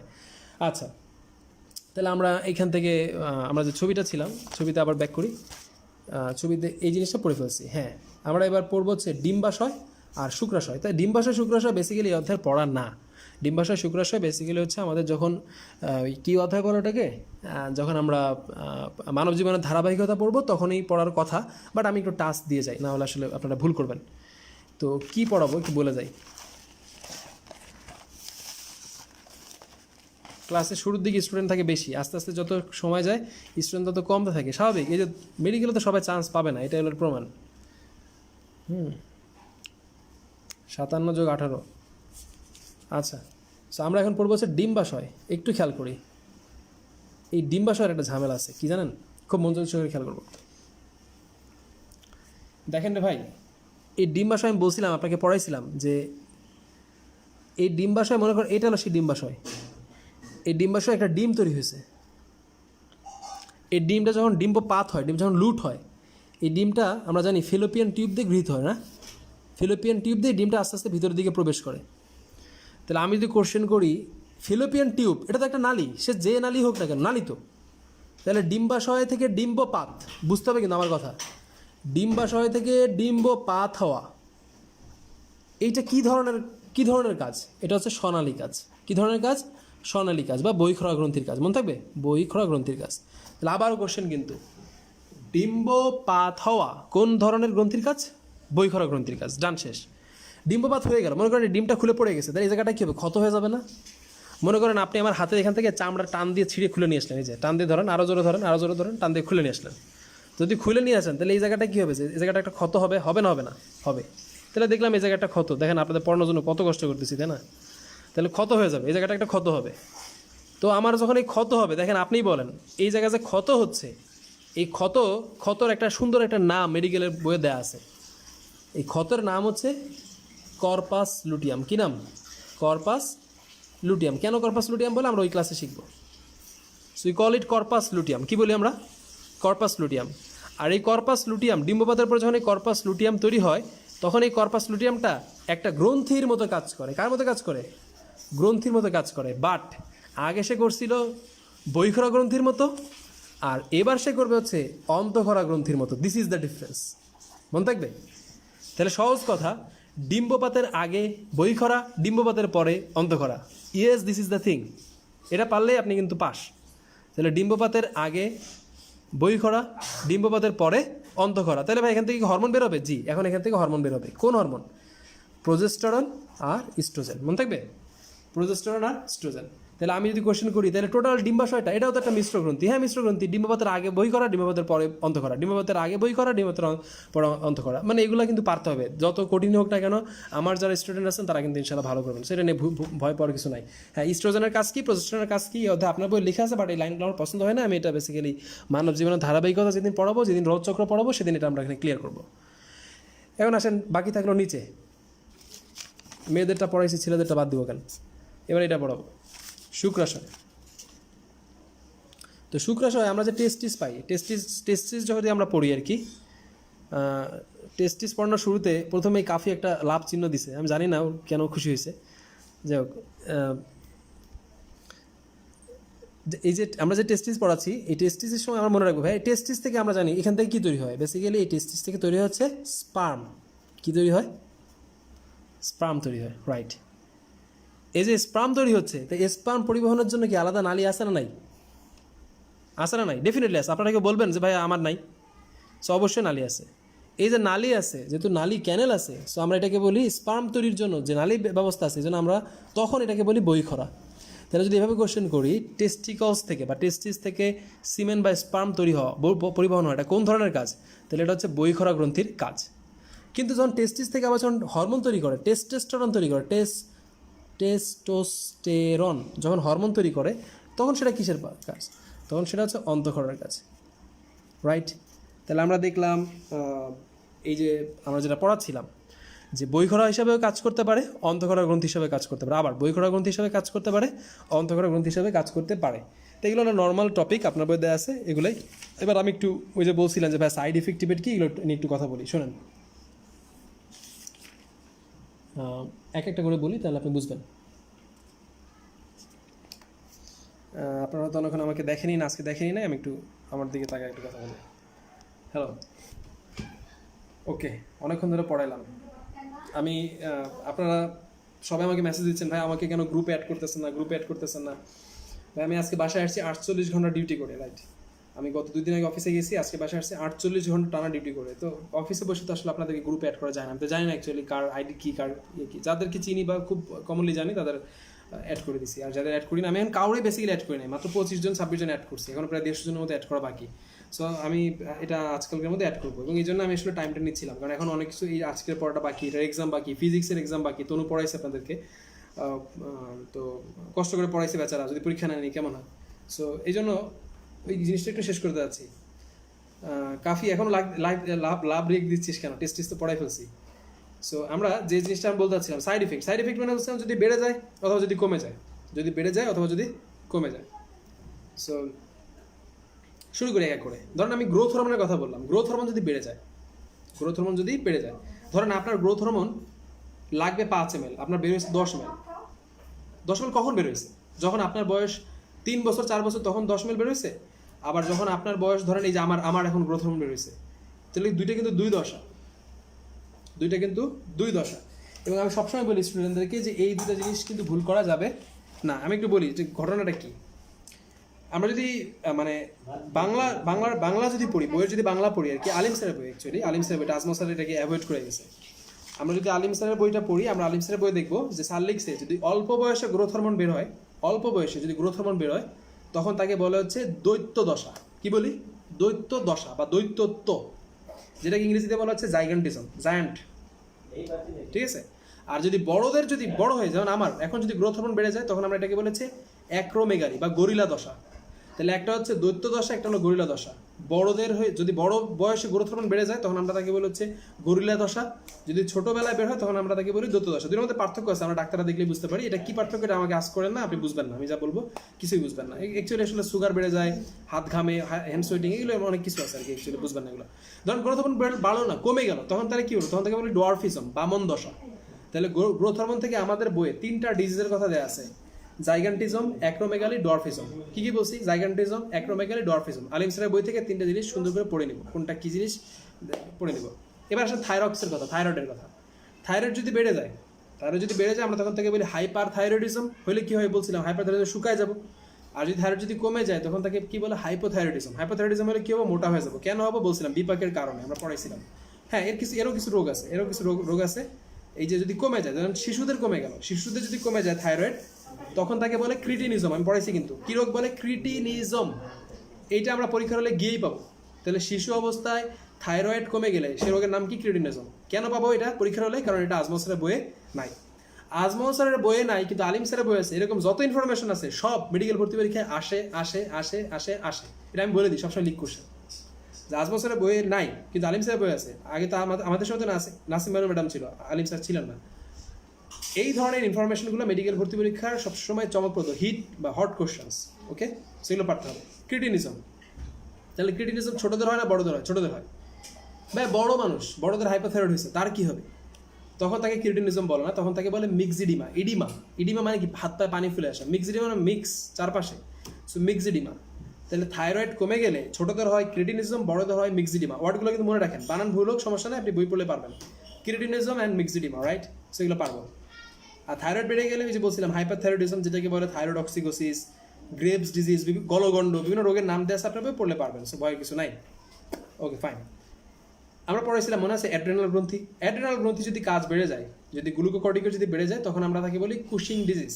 কুশিং ডিজিজ আমার যারা পরিপাকের অধ্যায় পড়ছেন আমার সাথে, তারা সবাই জানেন। আমি পরিপাকের অধ্যায় কুশিং ডিজিজ পড়াইছিলাম। যারা জানেন না তারা তো ভুল করছেন। এনিওয়েজ, না জানলে এখন জানেন, কুশিং ডিজিজ হচ্ছে অ্যাড্রেনাল গ্রন্থির কার্যক্ষমতা যখন বেড়ে যায়। অ্যাড্রেনাল গ্রন্থি যদি কার্যকারিতা বেড়ে যায়, তখন আমরা তাকে বলেছে Cushing disease, right? Just minute. So আমরা তখন তাকে বলেছি কুশিং ডিজিজ। তাহলে কুশিং ডিজিজ হচ্ছে কখন, যখন অ্যাড্রেনাল গ্রন্থির কার্যক্ষমতা বেড়ে যায়। ভাইয়া কোনো কারণ নাই, ইনসুলিন বেড়ে গেছে, সুগার কি হবে, ফল করবে না? ফল করবে। তখন আমরা তাকে বলি হাইপোগ্লাইসেমিয়া। কোনো কারণ নাই, গ্লুকাগন বেড়ে গেছে, তাহলে গ্লুকোজ বেড়ে যাবে না? তখন তাকে বলি হাইপারগ্লাইসেমিয়া। তাহলে কতগুলো রোগের নাম আবার হ্যাপাজার্ডি পড়ি। হাইপারগ্লাইসেমিয়া কি কারণে হয় জানতে হবে, হাইপোগ্লাইসেমিয়া কেন হয় জানতে হবে, কুশিং ডিজিজ কেন হয় জানতে হবে, ক্রিটিনিজম কেন হয়, মিক্সিডিমা কেন হয়, ডোয়ার্ফিজম, জাইগান্টিজম, আর কি বললাম, অ্যাক্রোমেগালি। প্রথম থেকে আবার বলি রোগগুলোর নাম, খুঁজে পড়ে নিব। Dwarfism, acromegaly, gigantism, cretinism, myxoedema, গলগণ্ড, thyrotoxicosis, Graves disease. Graves disease হচ্ছে একটা অটোইমিউন ডিজিজ, মানে নিজের বডি থেকে তৈরি হয়েছে আর কি। এটা আমি অটোইমিউন ডিজিজ যারা প্রতিরক্ষা পড়ছেন তারা জানেন। এই জন্য আমার আগের ক্লাস যারা করছেন তাদের জন্য আমার পরবর্তী ক্লাসগুলো সহজ হবে, নাহলে কিন্তু একটু ঝামেলা হবে। মনে হয় ভাই কঠিন ওয়ার্ড কোথেকে নিয়ে আসতেছে, সহজ হবে। কুশিং ডিজিজ পড়াইছি, হাইপারগ্লাইসেমিয়া, হাইপোগ্লাইসেমিয়া, ব্যাস শেষ। এখান থেকে আর তেমন কিছু নাই। That was all about this chapter. এই অধ্যায়ে আর যা কিছু আছে তা আমি আই থিঙ্ক এগুলো পারা যাবে। অধ্যায় পড়াই ফেলছি আলহামদুলিল্লাহ। আই থিঙ্ক আপনারা এই পার্টটা সবাই খুব ভালো বুঝতে পারছেন। এমন কিছু নাই যে আমি বাদ দিছি। আমি 2-3 বই থেকে মিলে অ্যাকচুয়ালি পড়ানোর ট্রাই করছি। কী কাজ করবো, বইটা খুব ভালো, আজমল স্যার বইটা খুব ভালো করে পড়বো। হ্যাঁ, দেন আলিম স্যারের বইটা পড়বো। যদি সব কিছু রেডি থাকে তখনই আমি উন্মেষের মেরিট্রিক যদি হাতের কাছে থাকে তখন পড়বো। After that question bank solve করবো, এবং আমি পরীক্ষার যে ডেট দেওয়া আছে, আমি ডেট দিয়েছিলাম, কবে দিয়েছিলাম জানি না, দেখি ওই ডেটে আমরা পরীক্ষা নিব, রাইট? সো পরীক্ষা হবে কানের উপরে এবং গ্রন্থির উপরে। গ্রন্থির কোয়েশ্চেনগুলো একটু কঠিন করে ট্রাই করবো, যেহেতু আমি বলছি এখান থেকে কঠিন কোয়েশ্চেন আসে। এই তো আমাদের 1 তারিখ পর্যন্ত সময় দেওয়া হয়েছে। যারা আমাদের এক্সিস্টিং স্টুডেন্টস, যারা নতুন ভর্তি হচ্ছেন, তারা অনেকে হয়তো রিপ্লাই পান নাই, যে আমি সবাইকে রিপ্লাই দিতে পারি না, একসাথে এত রিপ্লাই দেওয়া আমার পক্ষে পসিবল না। হ্যাঁ, আমার একজন লোক আছে, ও আসলে বেসিক্যালি রিপ্লাই দেয়, কিন্তু ও তো আমার কাছে জিজ্ঞেস করে, তো যতক্ষণ না পর্যন্ত আমার কাছে সফট সিগন্যাল না পায় আপনাকে রিপ্লাই দিতে সে পারে না। তো যারা রিপ্লাই পান না হতাশ হবেন না, আপনাদেরকে না নিয়ে ক্লাস শুরু করবো না। যারা অনেক দূর থেকে ভর্তি হয়েছেন, যেমন আজকে ভর্তি হয়েছেন সেই উত্তরবঙ্গ থেকে কয়েকজন, টাঙ্গাইল থেকে কয়েকজন ভর্তি হয়েছেন, তারপরে কি জানি সন্ধ্যা থেকে ভর্তি হয়েছেন, চাঁদপুর থেকে কে জানি ভর্তি হয়েছেন, তো এরকম অনেক পেরিফেরাল মানে সারা বাংলাদেশ থেকে বিভিন্ন স্টুডেন্টরা ভর্তি হচ্ছেন, আর এখনো খুলনার স্টুডেন্টগুলো তো ঢুকেই নেই, বলছিলাম ওরা ঢুকবে হচ্ছে এইচএসসির পরে একসাথে বিশাল গ্রুপ ঢুকবে ইনশাল্লাহ। তো যে স্টুডেন্টগুলো আছেন তাদের জন্য বলছি, যারা অ্যাডমিটেড স্টুডেন্ট হয়েছেন তারা তারা যে আইডি পাবেন। হ্যাঁ, আমি একটা জিনিস দেখে অবাক হয়েছি যে আমার যারা ভর্তি স্টুডেন্ট তারা কিন্তু ওই কোশ্চেন অ্যান্সার করতেছে না। ভাই কোশ্চেন অ্যান্সার না করলে আমি আপনাকে কীভাবে গ্রুপে অ্যাড করবো? আমি তো জানি না আপনার আইডি কি, আমি আমার তো চেক করতে হবে যে আপনার আইডি কি, এটা কি আপনার আইডি কিনা, আপনার পেমেন্ট ক্লিয়ার কিনা, এগুলো তো আমার দেখতে হবে। সো ওই কোশ্চেনের অ্যান্সার করবেন আপনার নাম, আপনার ফুল নেম। ধরেন সাপোজ আপনার আইডির নাম হচ্ছে টুইঙ্কেল লিটল স্টার। তা টুইঙ্কেল লিটল স্টার আমার কোন স্টুডেন্ট আমি কেমনে বুঝবো? আর আপনার ফেসবুক আইডি তো উদ্ভট থাকেই, তাই না? কেউ নাম দিয়ে রাখছেন হিরো আলম, কেউ দিয়ে রাখছেন টুইঙ্কেল, একজন তো দিয়ে রাখছেন সালফিউরিক অ্যাসিড, যে মানে আমাদেরকে ট্রল করতে আসছিলেন, তাই না? আমি জানি সে কে, কারণ আপনি ছোট একটা ভুল করছিলেন। কি করছিলেন? আপনি যখন আমার গ্রুপে রিকোয়েস্ট দিয়েছিলেন এখানে আপনি আপনার অরিজিনাল ইনফরমেশন দিয়ে দিয়েছিলেন, রাইট? সো এটা মনে হয় আপনি খেয়াল করেন নাই, ডিয়ার সালফিউরিক অ্যাসিড। যাই হোক, আমি এগুলো অডিট হই না, কারণ এই ধরনের লোকজন আমাদের পিছিয়ে লাগে থাকে। এটা এইগুলো আপনি যদি সালফিউরিক অ্যাসিড হয়ে থাকেন, আমরা হচ্ছে সালফিউরিক অ্যাসিড এবং হাইড্রোক্লোরিক অ্যাসিডের মিশ্রণ। সো অ্যাকচুয়ালি আমরা আপনাকে নিয়ে আমরা বদল করি না, রাইট? এরকম অনেক বহুত লোক আমাদের পিছিয়ে লেগে থাকে। সো এরকম নেক্সট টাইম যখন এই কাজগুলো করবেন তখন এই ভুলটা করেন না। আপনি যদি ফেক আইডি খুলে থাকেন তাহলে এমন কোনো বোকামি করেন না যেখানে আপনার রিয়েল ইনফরমেশনগুলো আপনি পাস করে দেন। তো এরকম একটা সহজ ভুল আপনি কীভাবে করলেন আই ডোন্ট নো। তো এরকম ভুলটা আপনার আসলে করা উচিত হয় না অ্যাকচুয়ালি। যাই হোক, আপনি আপনার ভাইকে বলেন যে ভাইয়া ধরা খেয়ে গেছি, একটা কাজ করতে গেছিলাম আপনার হয়ে, কিন্তু কাজটা করতে পারি না, হাইবা ধরে ফেলছে। বলেন ভাইয়ের কাছে আর কি করবেন, আর কিছু করার নাই। আর আপনার ভাইকে আবার সালাম দিন, বলেন দ্যাট ভাইয়া বলছে যে I love you. Okay, so that was all from me. আচ্ছা, আরেকটা জিনিস হচ্ছে যে ওই যে বললাম আপনাদেরকে ফর্ম ফিল আপ এই ব্যাপারটা এনশিওর করতে হবে। যারা নতুন, যারা ক্লাস করতে যাচ্ছেন, যদি মনে করে থাকেন আমাদের ক্লাস ভালো লাগতেছে, তো আমাদের যখন আরিফ ক্লাস দিবে তখন মনে হবে আরিফ আরও ভালো, মানে আমাদের কোনো কিছু কম নাই। যারা আসবে তারা মানে ইভেন বেটার। আমাদের প্রত্যেক দিনের যে ক্লাস, আজকের ক্লাস গতকালকে থেকে আজকের ক্লাস ভালো, আজকের ক্লাস থেকে আগামীকালকের ক্লাস আরও ভালো, এরকম ক্লাসগুলো ইনশাল্লাহ ভালো ক্লাস নিয়ে ট্রাই করবো, রাইট? সো আরিফ যখন ক্লাস দিবে তখন তো আরও ব্লাস্ট সামনে ইনশাল্লাহ আসবে, যখন কনক আসবে আরও ব্লাস্ট সামনে ইনশাল্লাহ চলে আসবে।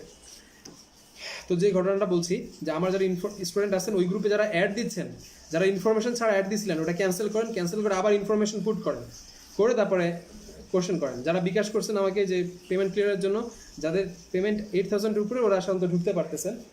সো যারা করেন নাই তারা 1 তারিখের মধ্যে ইনশাল্লাহ করে ফেলেন। আমরা তো পড়াশোনা যেহেতু শুরু করতে যাচ্ছি সেটা করতে হবে অ্যাকচুয়ালি, তাই না? এই তো। আর আমার কোনো স্টুডেন্টরা অন্য কোনো ব্যাচে যায় এই ধরনের কাজ করবেন না। আমি বারবার বলি, অন্য ব্যাচের স্টুডেন্টরা এসে, অন্য ভাইয়ের স্টুডেন্টরা এসে আমাদের এখানে এসে এই ধরনের মজা নিয়ে যাক, আমাদের কোনো আপত্তি নেই। আমরা তো অ্যাকচুয়ালি একদম অডিট না, কিন্তু আমার কোনো স্টুডেন্ট এমন না হয়ে যায় যে আজকে হাইবের সাথে এরকম ওই ব্যাচের ভাইয়ারা এসে এরকম করে গেছে, তাহলে আমি কালকে একটা ফেক আইডি ঘুরে ওখানে যাই এরকম করবো না। Give them proper respect. হ্যাঁ, তার যার যে রেসপেক্ট আছে সেটা দিতে হবে, কাউকে কিন্তু হার্ট করা যাবে না। আমি শুরুতে বলছিলাম আমার যত স্টুডেন্ট আছে তাদের কাছে একটাই কথা, এভরিওয়ান ইজ বেস্ট। আমি বাদে সবাই বেস্ট। হ্যাঁ, retina best, medico best, Udvash উন্মেষ বেস্ট, আরও কি আছে না বেস্ট। আমরা হচ্ছে ওর জায়গায়, তাহলে এই জন্য আমাদের ভালো করে পড়াশোনা করতে হবে, সেই কাজগুলো করা যাবে না। এই দেখেন, এই যে ছেলেটা সালফিউরিক অ্যাসিড একটা কাজ করতে এসে ধরা খেয়ে গেল, এ কি ছোট হয়ে গেল না? সারা জীবন ছোট। এর সাথে যখন আমার দেখা হবে জীবনে, মানে মুখ দেখাতে পারবে তো জীবনে মুখই দেখাতে পারবে না। সো নিজেরই কেমন লাগবে, তাই না? তারপরে ওই ভাইয়ের কথা যে তারা এখানে পাঠাইছে, তার নিজেরই কেমন লাগতেছে যে একটা কাজ করতেছে এসে ধরা খেয়ে গেছে। সো এই জন্য এই কাজ আমাদের কোনো স্টুডেন্ট করবেন না। করলে হবে কি, তা সেভাবে আমি আপনাকে পাঠাইছি, সো এই কাজগুলো কখনো করবো না। আপনি যদি ওখানে ক্লাস করে থাকেন প্রপার রেসপেক্ট দিবেন, প্রপার রেসপেক্ট যে ভাইয়া ক্লাস ভালো হচ্ছে, আপনি বই দাগাচ্ছেন সেটা সুপার, খুব ভালো দাগাইছেন, আপনি যেগুলো দাগান সেগুলো থেকে কোশ্চেন পরীক্ষাতে আসে, সবসময় এনকারেজ করবেন, অ্যাকচুয়ালি এনকারেজ করবেন, কারণ সে তো আসলে খারাপ পড়ায় না, তারও তো রেজাল্ট ভালো। সো এই জন্য কাউকে কখনো হার্ট করে কথা বলা যাবে না। এনিওয়েজ মাই ডিয়ার স্টুডেন্টস, অনেক কথা বলছি। রমজানের শেষের দিকে বেশি বেশি করে আল্লাহর কাছে দোয়া করেন যাতে ভালো জায়গায় চান্স হয়। যদি আমি দেখেন কখনো রিপ্লাই করতেছি না, ভাববেন আমি আসলে ডিউটিতে, কারণ যেহেতু এখন বুঝে নিই আমাদের করোনা ক্রাইসিস যাচ্ছে, ডিউটিতে থাকলে অনেক সময় মোবাইল হাতে থাকে না, কারণ এই পিপি পড়া থাকে তখন অ্যাকচুয়ালি ফোন হাতে না যায় না। That's the thing. এই জন্য আমি বাসায় আসলে সবসময় ফোন আপনাদের কারণে ফোন আমার হাতে থাকেই। আমি দেখি কে কী রিপ্লাই দিচ্ছেন, কে লিখতেছেন, আপনাদের এত ফর্ম জমা হয়েছে, এত অ্যাডমিশন। আমি ফার্মগেটে 50টা অ্যাডমিশন নিতে চাইছিলাম। আমার অনেক স্টুডেন্ট আছেন যারা ফার্মগেটে ভর্তি হতে চাইছিলেন। আমি বলে দিচ্ছি আপনি সুযোগ পাবেন না, কারণ ফার্মগেটের যে লোড, ওই লোডে আপনি পরে আর পাবেন না, পরে আফসোস করবেন। আমাকে অনেক গার্ডিয়ান গত 1 সপ্তাহ ধরে বলতেছে যে বাবা ওই ফেব্রুয়ারিতে ভর্তি করতে চাইছিলাম কিন্তু ভর্তি করি নাই, ভাবছি ইন্টার পরীক্ষা দিয়ে একবার। আপনি দেখেন তো, যারা আমার কাছে যখন ক্লাস করছেন তখন আমার কাছে ক্লাস করতেন 110 জন, মোট 110 জন ক্লাস করতেন। সেই 110 জনের অবস্থা দেখেন তো। আপনারা যে রিস্কটা নিয়ে আমার কাছে ক্লাস করছেন, কিছু তো শিখছেন। এই যে আপনারা যতটুকু আগায় আছেন, যারা নতুন করে আসতেছে এরা কিন্তু ঠিক ততটা পিছিয়ে আছে। তাহলে এদের কিন্তু সেই পরিমাণ দৌড়াইতে হবে। তাহলে একটা ডিসিশন, একটা সিম্পল ডিসিশন, হ্যাঁ, একটা সিম্পল ডিসিশন মানুষের লাইফকে কত চেঞ্জ করে দেয়। তো যারা এখনো ডিসিশন নিচ্ছেন যে না পরীক্ষা আবার যে কোনো সময় চলে আসতে পারে, ভাইয়ের কাছে পরে পড়বো, পরীক্ষা যাক তারপরে পড়বো, ভাই আর ক্ষতি করে না নিজের। আমার কাছে আসতে হবে এমন কোনো কথা না, বাট এমন কারো কাছে যান যাতে লাভটা হয়। Okay, that was all from me. Thank you guys, আল্লাহ হাফেজ, বেস্ট অফ লাক।